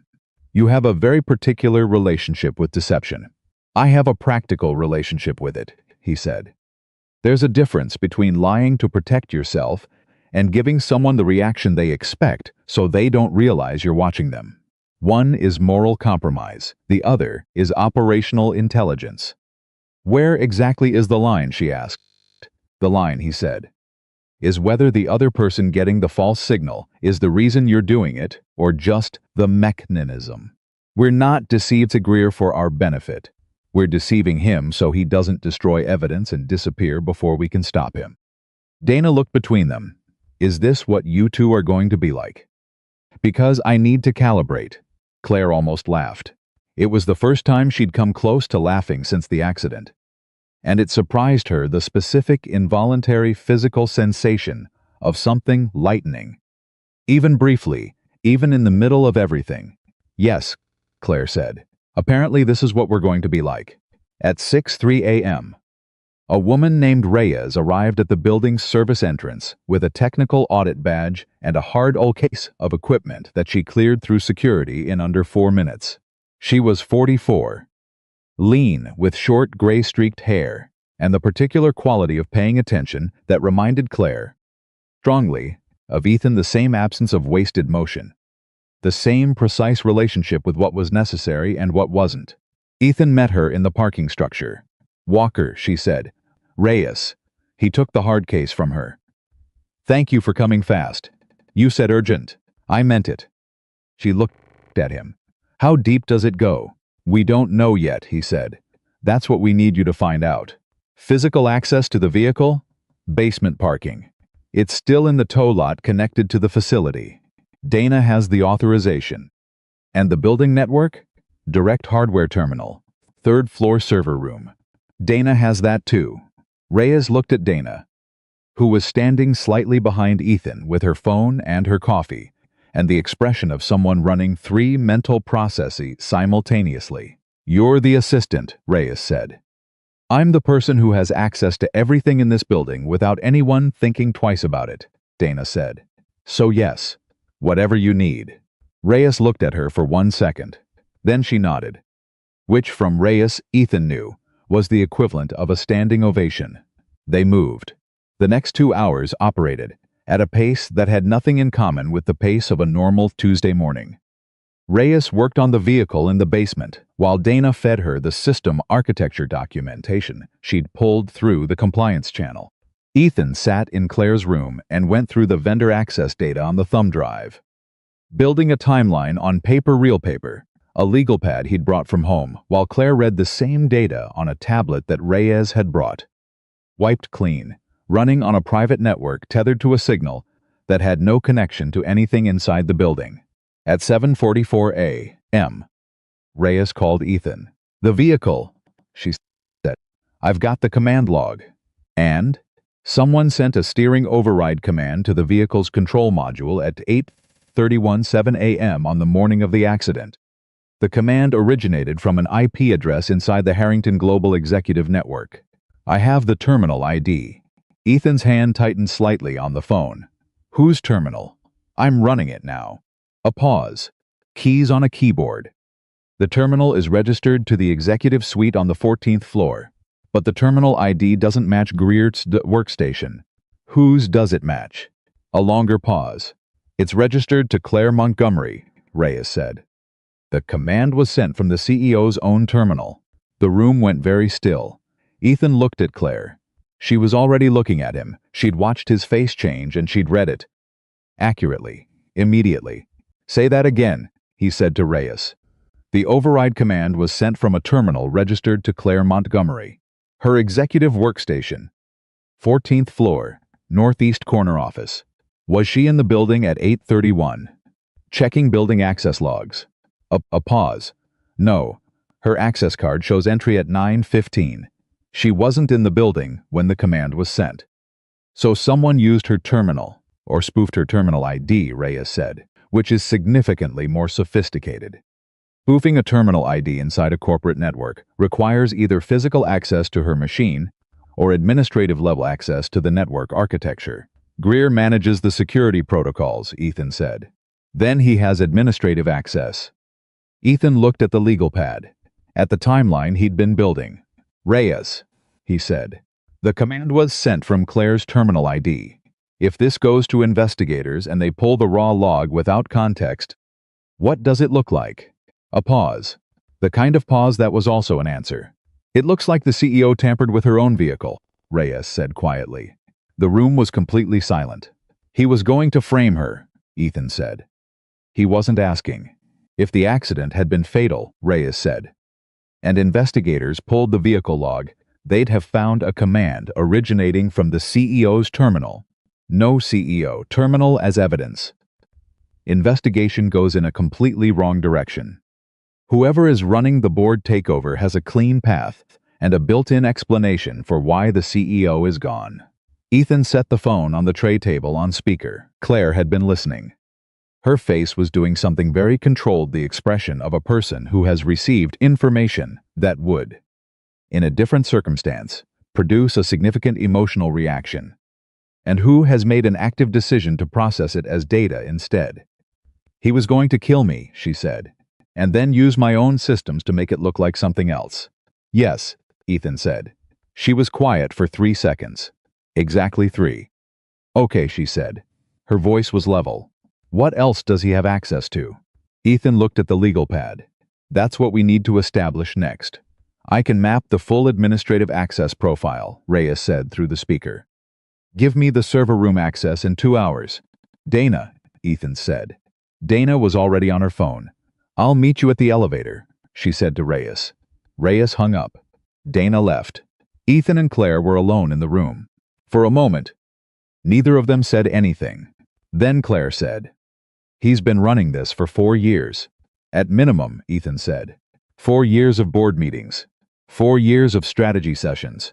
4 years of sitting across the table from me and—" She stopped. She pressed her lips together. "I missed it." He was good at it, Ethan said. I'm not saying it should make you feel better, he said. I'm saying he was professionally, specifically good at this. This is what he does. This is what he built his career around. You're not supposed to be able to see it from the inside. That's the entire point. She looked at him. You're not making me feel better, she said. I'm not trying to, he said. I'm trying to keep you focused. Because in approximately 2 hours, when Reyes finishes mapping his access profile, we're going to have enough to make a decision about how we move. And when we make that decision, I need you thinking clearly, not about what you missed, about what we do next. She held his gaze for a moment. You're very direct, she said. You hired me because I'm direct. I hired you because you put your fist through a car window, she said. The directness is a bonus. He almost smiled again. She was starting to recognize the specific micro-expression, the slight shift at the corner of his mouth that was as close as he got to openly amused. She suspected that in a different life, a less armored life, it would be a real smile, wide and unguarded. She suspected Sophie saw it all the time. Cass is coming at 9, Ethan said. When he gets here, we should talk about the federal angle. Reyes's data on the terminal spoofing is the kind of evidence that crosses from corporate misconduct into federal criminal territory. Wire fraud at minimum. If the vehicle tampering can be tied to the terminal access attempted murder, Claire said. Yes. She said the words again. Privately. In her head, attempted murder. Applied to herself. Applied to a Tuesday morning on I-5 that she driven 200 times. Who else is involved? She asked. Greer can't be running this alone. No, Ethan agreed. Someone is funding it. Someone owns the endgame. The board takeover isn't valuable to Greer individually. He's not a major shareholder, which means he's working for someone who is, or someone who would be. He picked up the legal pad and showed her the timeline. At the top, he'd written 3 names with question marks. Greer was one. The other 2 were board members' names she recognized. Names that had been on the board since before Greer arrived. She looked at the names. Patterson, she said, and Kern, both of whom joined the board 18 months before Greer came on as EVP, Ethan said. Both of whom have significant equity positions in a private security consortium called Meridian Group, which has been trying to acquire a major government contract in the defense space for the past 6 years. A contract that Harrington Global is currently positioned to compete for and likely to win. She stared at him. How do you know about the Meridian Group? I looked them up last night, he said, after I started thinking about the architecture. A takeover of Harrington Global, the right kind of takeover, the kind that installs sympathetic leadership, would give Meridian Group access to your government relationships, your existing contracts, and your technical infrastructure, worth considerably more than the acquisition cost. Patterson and Kern facilitated Greer's position on my executive team, she said slowly. I remember thinking at the time that their enthusiasm for his candidacy was higher than usual. But I had 2 major contract negotiations happening simultaneously, and she stopped. I didn't dig into it. You had a company to run, Ethan said. That's a generous interpretation. It's the accurate one, he said. You can't investigate everyone who joins your team. That's not a failure of diligence. That's what they counted on. She looked at the 2 names on his legal pad. If Patterson and Kern are in this, she said, going to the full board is not safe. They'd know the moment I raised it. Which is why we go federal first, Ethan said. We build the evidence package. We take it to the FBI's Economic Crimes Unit, and we let them make the approach to the board with authority behind it. That takes time. Reyes can put together a preliminary evidence package in 24 hours, he said. Enough for federal investigators to issue a hold. After that, the timeline is theirs, not ours. And in the meantime, you're a CEO who was in a car accident and is focused on recovering, he said. You attend to the routine. You respond to Greer's check-ins. You give them absolutely no signal that anything has changed. He paused. Can you do that for 24 hours? She looked at him. I ran a $2 billion company while managing 3 simultaneous contract negotiations and a hostile regulatory review and a personal health situation. I didn't disclose to anyone for 8 months, she said. I think I can manage 24 hours of appearing normal. He looked at her for a moment. The health situation, he said carefully. Not relevant, she said, and recovered. But the point stands. He nodded. Didn't push it. At 8:51 a.m., Ethan's phone buzzed. He looked at it. His face changed not dramatically, but enough. What? Claire asked immediately. He turned the phone toward her. It was a text from an unknown number. 6 words. You don't know who you're protecting. She read it. Read it again. That's to you, she said. Yes. How does anyone have your number? They shouldn't, he said, and his voice had shifted, not alarmed, but recalibrated. The specific shift of a person updating their understanding of the threat they're facing. Nobody connected to this situation has my personal number. Not Greer. Not anyone at Harrington Global. Then how? Someone ran me, he said. After I was brought in, someone inside whatever network Greer is operating in has enough reach to identify that I'm involved and pull a private number. He paused. Which tells me the network is broader than we thought. She was very still. What does you don't know who you're protecting mean? It means someone wants me to doubt you, he said. Or doubt the situation. Or decide the risk isn't worth it and walk a working?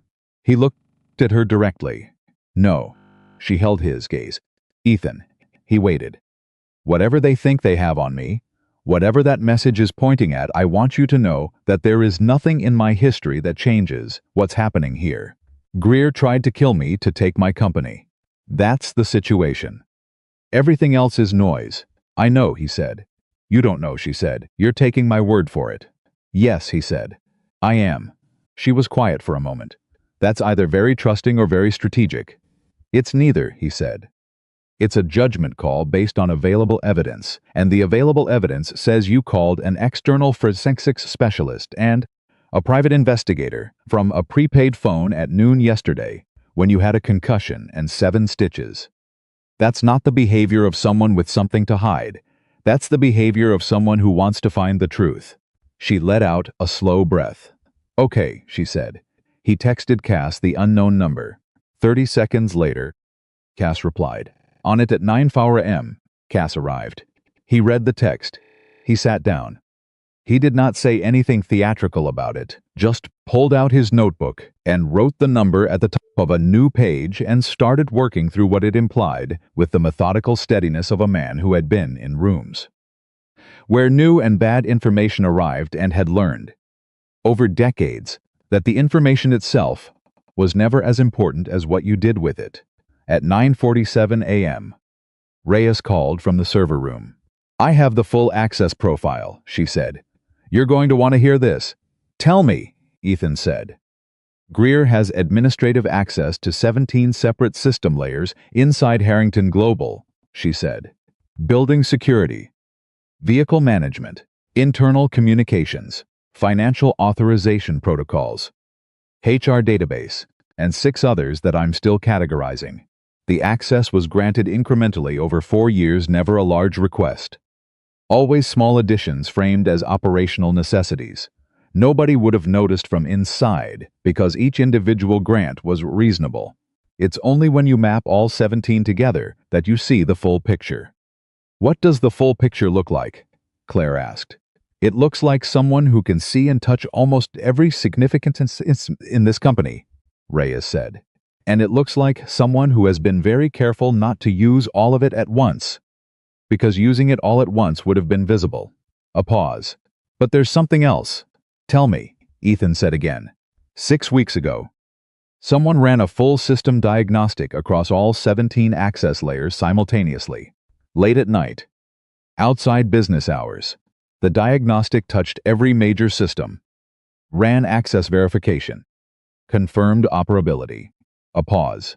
That kind of diagnostic is what you run before you execute something. It's a systems check. A pre-flight. The room was quiet. 6 weeks ago, Claire said. 6 weeks ago, Reyes confirmed. Claire looked at Ethan. The board meeting is in 3 weeks. He was planning to move before the meeting, Ethan said. The accident was supposed to happen. The investigation was supposed to go in the wrong direction because of the terminal spoofing. And by the time anyone sorted out what had actually happened, the board would have met, and Patterson and Van Kern would have had the votes to install interim leadership, Claire finished. With me gone and the CEO position vacant, they'd have temporary authority under the company charter to make an emergency appointment. Who? Cass asked. Claire thought about it, thought about the past 4 years, thought about who had been positioned, quietly, incrementally, in the right places. Richard Holt, she said. He was brought in 14 months ago as Chief Operations Officer. Patterson and Kern both backed his appointment. I went along with it because his credentials were solid. She paused. I went along with a lot of things because the credentials were solid, and I was running a company and I didn't have the bandwidth to. She stopped herself. Holt would be the interim CEO, and Holt would approve the Meridian Group acquisition. The room absorbed this. It was Cass who finally spoke. They built a whole company inside, he said, 4 years. Patient. Incremental. Never a move large enough to trigger a response. He looked at Ethan. This is sophisticated. This is funded, Ethan said. Sophisticated is what money buys when it has time. His phone buzzed again. Different number this time. He looked at it. His face did something that Claire could not quite read, a flicker of something that was not surprise, but was adjacent to it. What? She asked. He showed her the screen. It was a text from Sophie's school. Hi. This is Mrs. Patterson at Cedar Ridge Elementary. Could you call us at your earliest convenience regarding Sophie? It's not an emergency, but it would be helpful to speak with you today. Claire read it. Read it again. She looked up at Ethan. His jaw was set. His eyes were very still. Mrs. Patterson, he said. Same last name as the board member. It's a common name, Cass said immediately. Yes, Ethan said. His voice was completely level. It is. But he was already picking up his phone and dialing the school's main number, which he had memorized the first week Sophie started there, because he memorized numbers, and because he was the kind of person who always knew exactly how to reach the people he needed to reach. It rang twice. Cedar Ridge Elementary. This is the front office. This is Ethan Walker. I'm calling for Sophie Walker. I received a message from a Mrs. Patterson. A pause. Keys on a keyboard. Mr. Walker, I don't show a contact attempt from us this morning. Let me check. No. There's nothing in our system. No one from our staff contacted you today. Ethan was very still. Can you confirm Sophie is in class right now? Of course. One moment. A longer pause. Yes. Sophie Walker is present. She's in her 3rd period class. Thank you, he said. I'll be in to pick her up at end of day. A pause. Don't release her to anyone else. Please put a note in her file. No one picks her up except me. Of course, Mr. Walker. Is everything's fine? He said. Thank you. He hung up. The room was very quiet. She's okay, he said. And his voice was steady, but it was the specific kind of steady that is built, rather than natural, the steadiness of a man who has just received the worst possible category of threat and is processing it with everything he has. They know about Sophie, Claire said. Yes. Ethan, she's in school. She's safe. The school has a note. He set his phone down, picked it up again, set it down.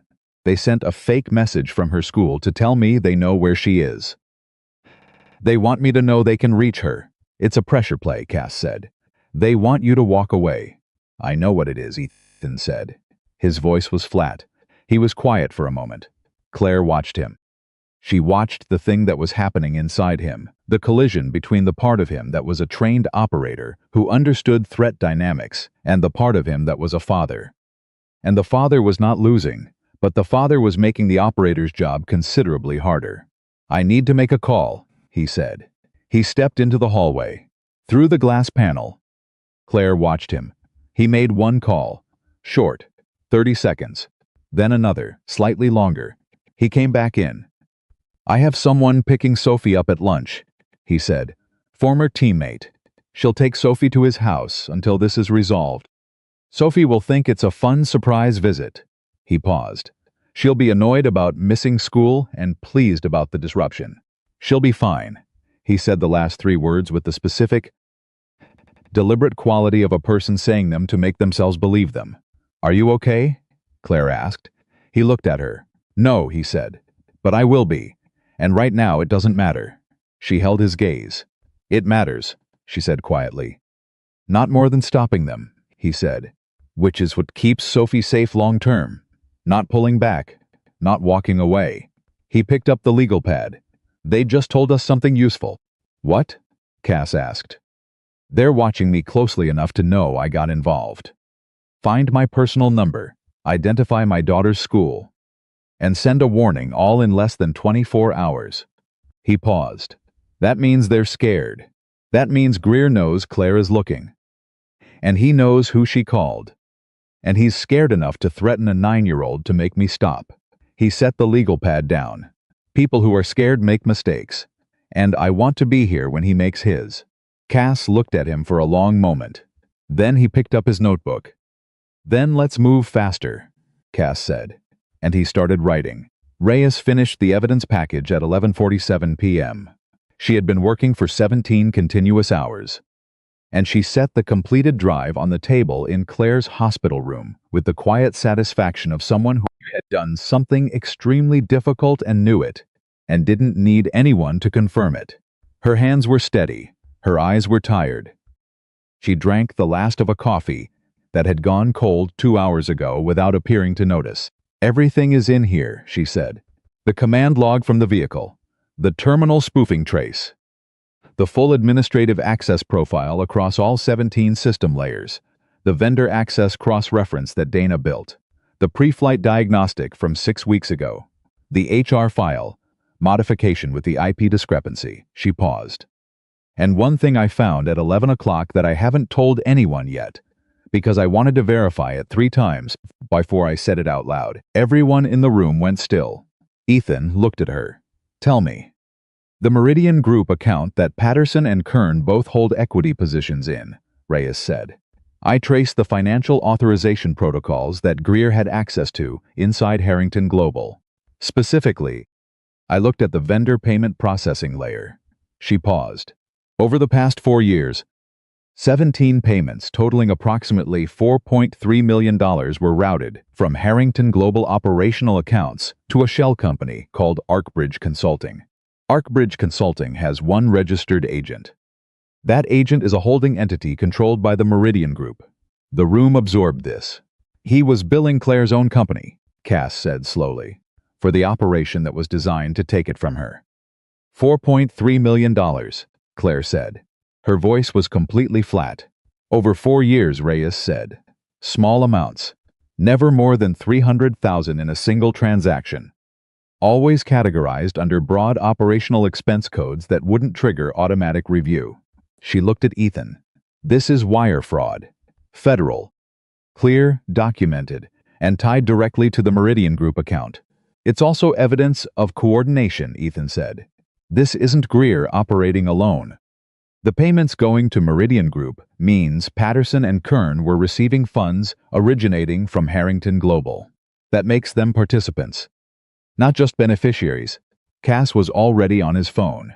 He had a contact at the FBI's Economic Crimes Unit in Seattle, a woman named Agent Flores, whom he'd worked with twice before, and who had, on both occasions, demonstrated the specific professional virtue of moving fast when the evidence warranted it. He made the call at 11:52 p.m. Agent Flores answered on the 3rd ring. Cass, she said. No surprise in her voice. Experienced people who work serious cases learn to stop being surprised by late-night calls. I have a package for you, he said. Wire fraud. Attempted homicide. Corporate conspiracy. Federal contractor implications. The evidence is clean. Forensically documented. And ready to hand over tonight. A pause. How solid? Solid enough that I wouldn't be calling you at midnight if it wasn't. Another pause. I'll need 2 hours to assemble a team. We'll be here, he said. He hung up. Claire was looking at him. Tonight, she said. Tonight, Cass confirmed. The moment we wait. Greer gets more time. He's already scared he threatened your consultant's child. A scared man with 17 layers of system access and 4 million reasons to protect himself is a dangerous configuration. He looked at Ethan. How long before he decides the risk of acting is lower than the risk of waiting? If he doesn't hear from me tonight, Ethan said. And he can't confirm whether I walked away or not, he moves. Tomorrow at the latest. Then it's right, Claire said. She reached for the prepaid phone. Ethan put his hand on the table beside it, not stopping her. Just present. Who are you calling? Victoria Hale, she said. He was quiet for a moment. It's midnight, I know. She picked up the phone. She has 11 years with this company. Someone used her credentials to bury a good man's application, and she doesn't know it. She deserves to know before federal investigators show up in her office tomorrow morning. Ethan didn't argue with this. She dialed. It rang 5 times. Then, hello? Victoria Hale's voice, not groggy. Slightly wary. The voice of a precise person who had seen an unknown number and answered anyway, because precise people don't ignore things. Victoria, it's Claire Montgomery. A sharp intake of breath. Claire. Are you is everything. I'm fine, Claire said. I'm calling from a different phone. I need to tell you something. And I need you to hear all of it before you respond. Silence. Then, all right, Claire told her. Cleanly, factually. The way she had learned in 9 years of running a company that the truth delivered directly and without softening was almost always received better than the truth wrapped in protective packaging. She told Victoria about the IP address that wasn't her workstation. She told her about the modification made under her credentials by someone who wasn't her. She told her about Ethan Walker, who he was, what he'd done on I-5, what his application actually contained, and what had been done to it. Victoria Hale was silent for a long time after Claire finished. Then she said, very quietly, I rejected him. Someone made sure you would, Claire said. You made a judgment call based on information that had been manipulated before it reached you. That's not your failure. That's what they did. Another silence, longer. I told him, Victoria said slowly, that people who can't manage their own schedule can't manage a crisis. A pause. He had just pulled you out of a burning vehicle. Yes, and he didn't say so. No. The silence that followed had a particular texture, the silence of a precise person, doing the specific kind of internal accounting that precise people do when they realize their precision was used against them. Claire waited. What do you need from me? Victoria said finally. Tomorrow morning, Claire said. Federal investigators are going to come to the building. I need someone inside who can facilitate their access without alerting anyone on the executive team.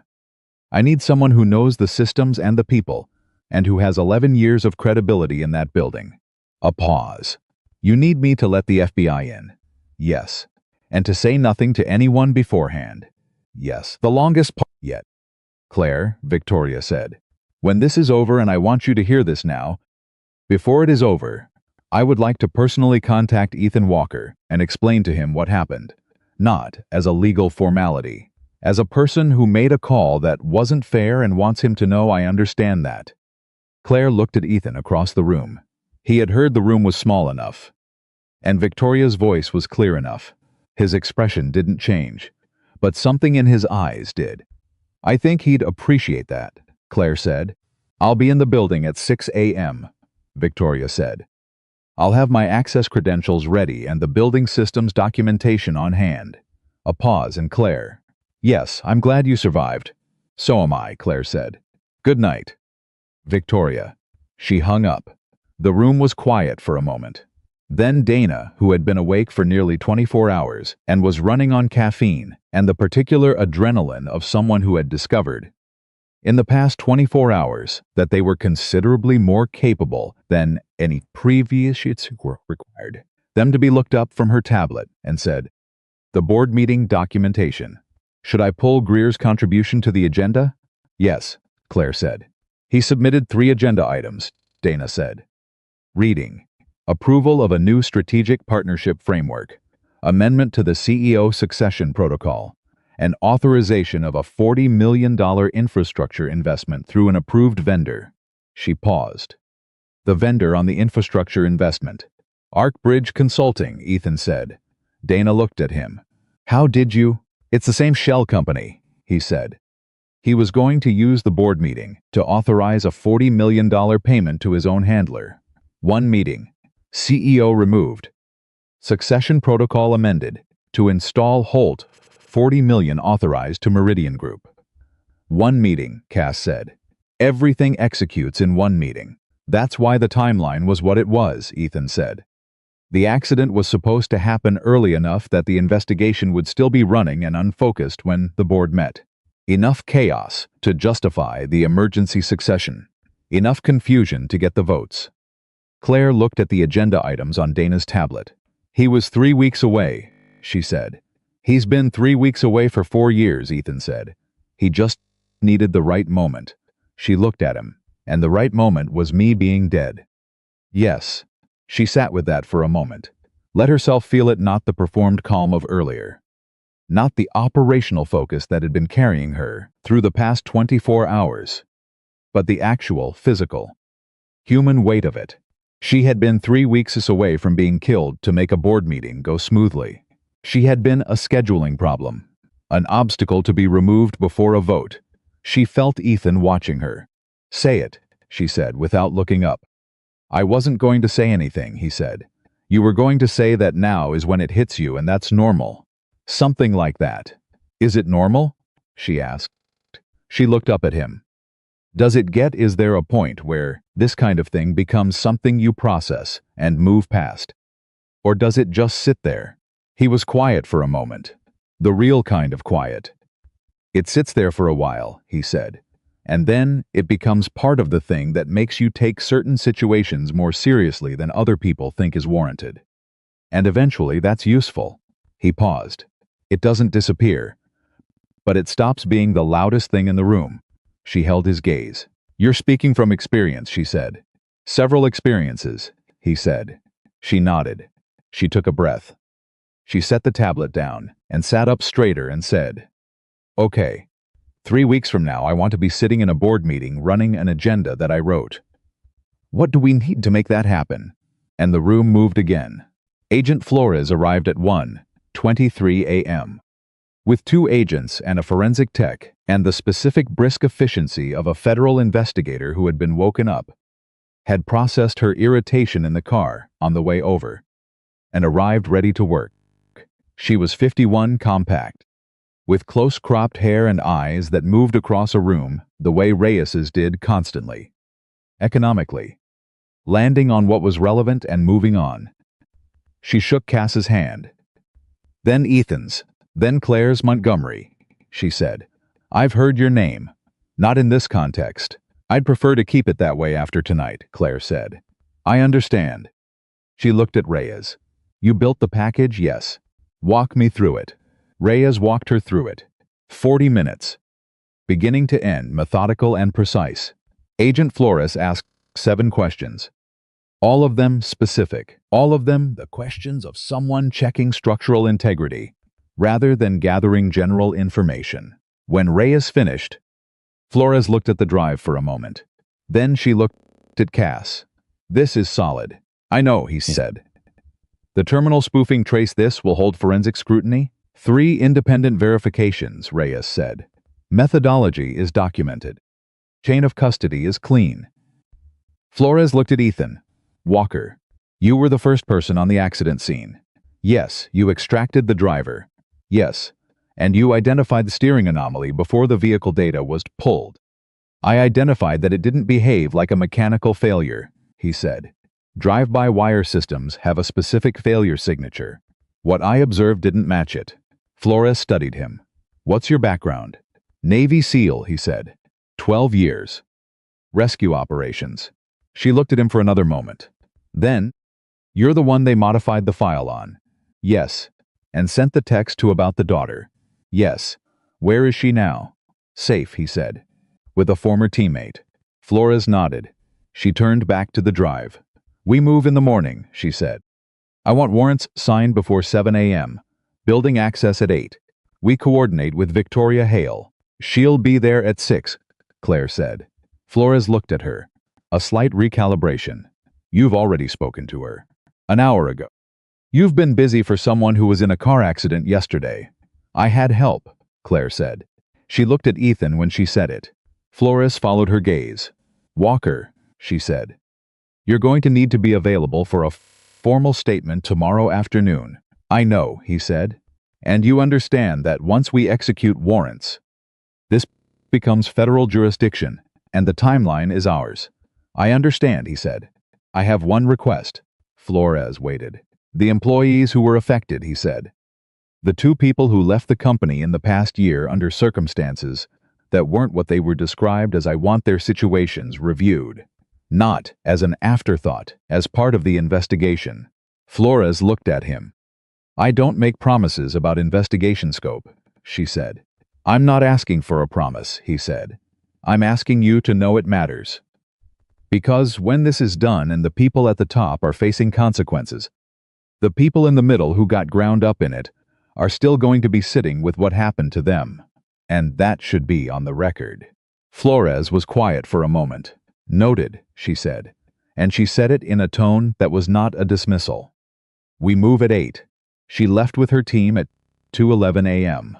The room was considerably quieter after. Cass stood up, stretched, and looked at his notebook. I'm going to get 2 hours of sleep in the car, he said. I'll be back by 6. He looked at Ethan. You should sleep, I know, Ethan said. But you're not going to. No. Cass looked at Claire. You should sleep. You had a concussion 40 hours ago. I know, she said. But you're not going to. No, he almost smiled. Good luck to both of you, he said. And he left. Dana had fallen asleep in the chair, in the corner approximately 40 minutes earlier. A tablet balanced on her lap, her coffee cup tilting dangerously in her loosened grip. Ethan gently removed the coffee cup. She didn't stir. He sat back down. Claire looked at him across the room. Tell me about Sophie, she said. He looked up. It's 2 in the morning, she said. We have 6 hours before everything starts moving. I've been listening to you think about tactics for 20 hours. Tell me something that isn't tactics. He was quiet for a moment. Then, she's 9, he said. She wants a blue couch with armrests that can hold things.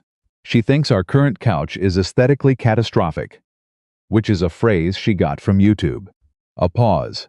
She told me this morning, yesterday morning, that I was already the thing we need. Before the interview, Claire said. Before the interview. She sounds like someone worth coming home to. She is, he said. Simply. Completely. Without embellishment. Claire looked at her hands. I don't have that, she said. I have a company. I have a building full of people whose livelihoods depend on decisions I make. That's not nothing. But it's... She stopped. Different, he said. Lonelier, she said, than I usually let myself say out loud. He didn't offer a solution to this. He didn't offer a reframe or a redirection. He just received it the way certain people receive the true things other people say, without trying to fix them or minimize them. Just acknowledgement. Just presence. You built something real, he said after a moment. Whatever Greer and Patterson and Kern tried to take what they were taking was real. You made it real. That matters. She looked at him. You're surprisingly decent at this, she said. At what? At being a person, she said, as opposed to just being very competent. Something moved across his face. The almost smile. Then something more than the almost smile, a real one. Brief and unguarded, the one she'd suspected existed behind the professional surface. It lasted approximately 3 seconds and then was gone. But she'd seen it. I have a 9-year-old, he said. She doesn't allow anything less. At 7:58 a.m., Ethan's phone buzzed. He was standing in the hallway drinking terrible hospital coffee when it happened. And he looked at the screen and went very still. It was Marcus Greer's personal number. Calling Ethan directly. He stared at it for 2 seconds. Then he walked back into Claire's room. She looked at his face. What? He showed her the screen. She went still. Answer it, she said. He answered. Walker. Greer's voice was smooth, controlled. The voice of a man who had decided on an approach and was executing it. We haven't met. I think we should talk. I'm listening, Ethan said. I think there's been some confusion about what's happening inside Harrington Global, Greer said. I think you've been in a picture that isn't complete, and I think if we talked just the two of us, Without the noise of other people's agendas, you'd see that the situation is more complicated than it's been presented to you. More complicated how? Ethan asked. His voice was completely neutral. The voice of a man who was revealing nothing. Claire Montgomery, Greer said. She's not what she appears to be. There are things about how this company has been run, about decisions that have been made, about where certain money has gone. Things that the people around her don't see because she manages the information carefully. A pause. I've been trying to protect this company. What I've been doing looks wrong from the outside because you don't have all the information. Ethan looked at Claire. She was listening. Her face was doing something extraordinary, completely composed. Completely still. The face of a person who had trained herself over years not to react to things that deserved a reaction. What information do I not have? Ethan asked. I can show you, Greer said. In person. An hour. Just you and me. Somewhere neutral. I think you're a reasonable man. I think you went into this believing you were doing the right thing. And I respect that. I just think someone pointed you in the wrong direction. Ethan was quiet for 3 seconds. Where? He said. A pause. Greer hadn't expected agreement. The hesitation was brief but real. There's a coffee place on 2nd Avenue. Meridian. He stopped, caught himself, recovered. Morrison Street Cafe. I'll be there, Ethan said. He hung up. Claire looked at him. You're not going. No, he said. But he doesn't know that yet. He was already texting Cass. He slipped. He started to say Meridian. He caught it. But it's there. He's rattled enough that he's improvising. And improvisers make mistakes. His phone buzzed. Cass. Flores knows. She's moving the warrant timeline up. Building access in 20 minutes. Ethan showed Claire the screen. 20 minutes, she said. 20 minutes, he confirmed. And then, at 9 a.m., something happened that none of them had planned for. Victoria Hale appeared in the doorway of Claire's hospital room. She had clearly driven directly from the building. She was immaculate. 11 years of professional discipline didn't dissolve overnight, but her face was carrying something that the professional surface couldn't entirely contain. She looked at Claire, then at Ethan. She said, "He's running." The room went ice cold. What? Ethan said. Marcus Greer, Victoria said. I was in the building at 6. As I said I would be. I kept his access logs running through a terminal I could monitor, without being visible to his system layer. At 7:51 a.m., he deleted files from the HR system, the financial authorization database, and the vendor management system. 3 separate deletion events in 4 minutes. She held up a thumb drive. I had a mirror protocol running. Reyes set it up last night before she left. Everything he deleted. I have. Reyes looked up from the corner. She had set up a mirror protocol at 11 p.m. the previous night, and had not mentioned it to anyone because it was contingency work, and she didn't report contingencies she wasn't sure would be necessary. He's not just deleting, Ethan said. If he's deleting, he's preparing to move. He called me 8 minutes ago. He's trying to find out what I know before he runs. He was already on the phone to Cass.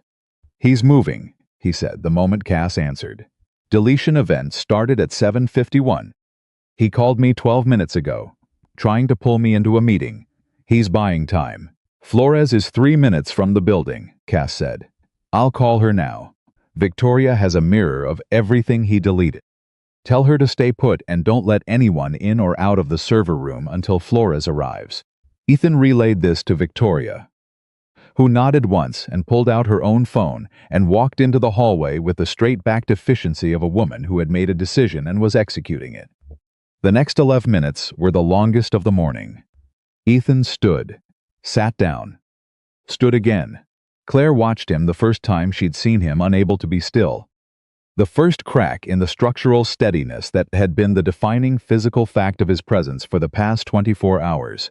She understood it. The waiting was the thing that undid certain people. The moment between the preparation and the outcome, where there was nothing left to do but trust that what had been built was strong enough. His phone rang at 8:20 a.m. Cass. Greer's in custody, Cass said. He was in the parking structure. He had a bag. He was not going to the coffee meeting. Ethan closed his eyes for 1 second, opened them. Patterson and Kern, federal holds. As of 8 minutes ago, they're being contacted now. Holt?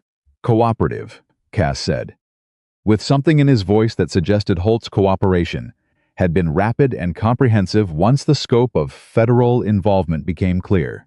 He's giving a statement. Ethan looked at Claire. She read his face. She sat back against the pillow and let out a breath that she'd been holding. It felt like for 2 days. Not a dramatic exhale. Just the simple, physical release of a weight that had been enormous and was now, in some essential way, lifted. "It's done?" she asked. "The beginning of it," he said. "There'll be months of investigation, federal proceedings. The board will need to be restructured. The company will need to be steadied." He paused. "But the immediate is over," she said. "Yes." She was quiet for a moment. Then she looked at Dana. Asleep in the chair, the tablet still in her lap. She looked at Reyes, who was drinking cold coffee and reviewing the mirror files with the focused calm of someone already thinking about the next thing. She looked at the prepaid phone on the tray table, at the folder with the 4 lines, at Ethan standing in the middle of her hospital room, in the same clothes he'd been wearing for 36 hours, looking like a man who had done what he came to do and was all ready, quietly thinking about what Sophie was going to want for dinner. "Ethan," she said. He looked at her. "I want to tell you something," she said, "and I want you to just hear it without deflecting it into something tactical." He waited. "You came to interview for a job," she said. "And on the way there, you made a choice that cost you that job. And then you came to the interview anyway. And you were rejected. And you went home. And you didn't say anything to anyone about what you'd done." She paused. "And then you found out the company that rejected you was being dismantled from the inside. And you came back anyway. Not for the job, not because you owed me something, but because it was the right thing." He was very still. "I've been running this company for 9 years," she said. "I've built it, and defended it, and made every decision I could to keep it standing. And I almost lost it. Not because I wasn't smart enough, or didn't work hard enough, but because I forgot, or maybe I never fully understood that the most important thing inside any organization isn't the systems, or the protocols, or the strategy." She looked at him directly. "It's whether the people in it choose the right things when the choice is real, and the cost is real, and nobody is watching." He didn't say anything. "You chose right," she said. "Every time. From the moment you turned the wheel on I-5 to right now, standing in this room, you chose right." He looked at her for a long moment. "I'm going to pick Sophie up from school today," he said. "I know. And then I'm going to tell her the couch is happening." Claire almost laughed. "The real kind. Blue, with armrests and cup holders," he said. "Apparently those exist." She smiled. "A real one. The kind that was worth the wait." At 3:15 p.m., Ethan walked into Cedar Ridge Elementary and signed his name at the front desk and waited in the hallway outside Sophie's classroom. Still in yesterday's clothes, with the particular kind of tired that goes all the way down to the cellular level. When Sophie came out and saw him, she stopped. She looked at him top to bottom. The way 9-year-olds look at things when they are trying to determine the full situation before committing to a reaction. "You look terrible," she said. "I know. Did something happen?" "A lot of things happened," he said. "I'll tell you some of them." "Some of them? The rest when you're older." She considered this with the gravity of someone used to receiving partial information and deciding whether it was acceptable. "Did you get in trouble?" "No." "Did you help someone?" He looked at her. "Yeah," he said, "I helped someone." She nodded, the satisfied nod of a person whose hypothesis has been confirmed. "Okay," she said, and she took his hand. "Can we get pizza?" He looked down at her hand in his, small and certain and completely sure of him. The way she had always been sure of him since the first morning after the worst night of his life, when she had put her hands on his face and told him they needed pancakes. She had always, without hesitation or qualification, been completely sure of him. "We can get pizza," he said. "And then are you going to tell me about the couch?" "Yeah." Soph, I'm going to tell you about the couch. She grinned. The wide, unguarded, spectacular grin of a 9-year-old who has been waiting for this particular piece of news for what feels to her like a geological age. She pulled on his hand and started walking, talking already about the specific blue she had in mind, and the armrest configuration, and the cup holder situation. Her voice filling the hallway with the particular music of a child who is completely, utterly, fully alive. And Ethan Walker, the man who had once been one of the most decorated rescue operators in the United States Navy, who had buried 12 years of service in 4 plane lines and spent years making himself invisible for the sake of a life that was quieter and smaller and infinitely more important than anything his record contained, walked beside his daughter in the afternoon light and felt something that he did not have a tactical name for and did not need one. He had auf a Life Newsday morning when nobody was watching. He had chosen right when the cost was real. He had been the kind of man he'd decided to be back in the days when that decision had nearly cost him everything, and had instead cost him only the things that turned out not to matter.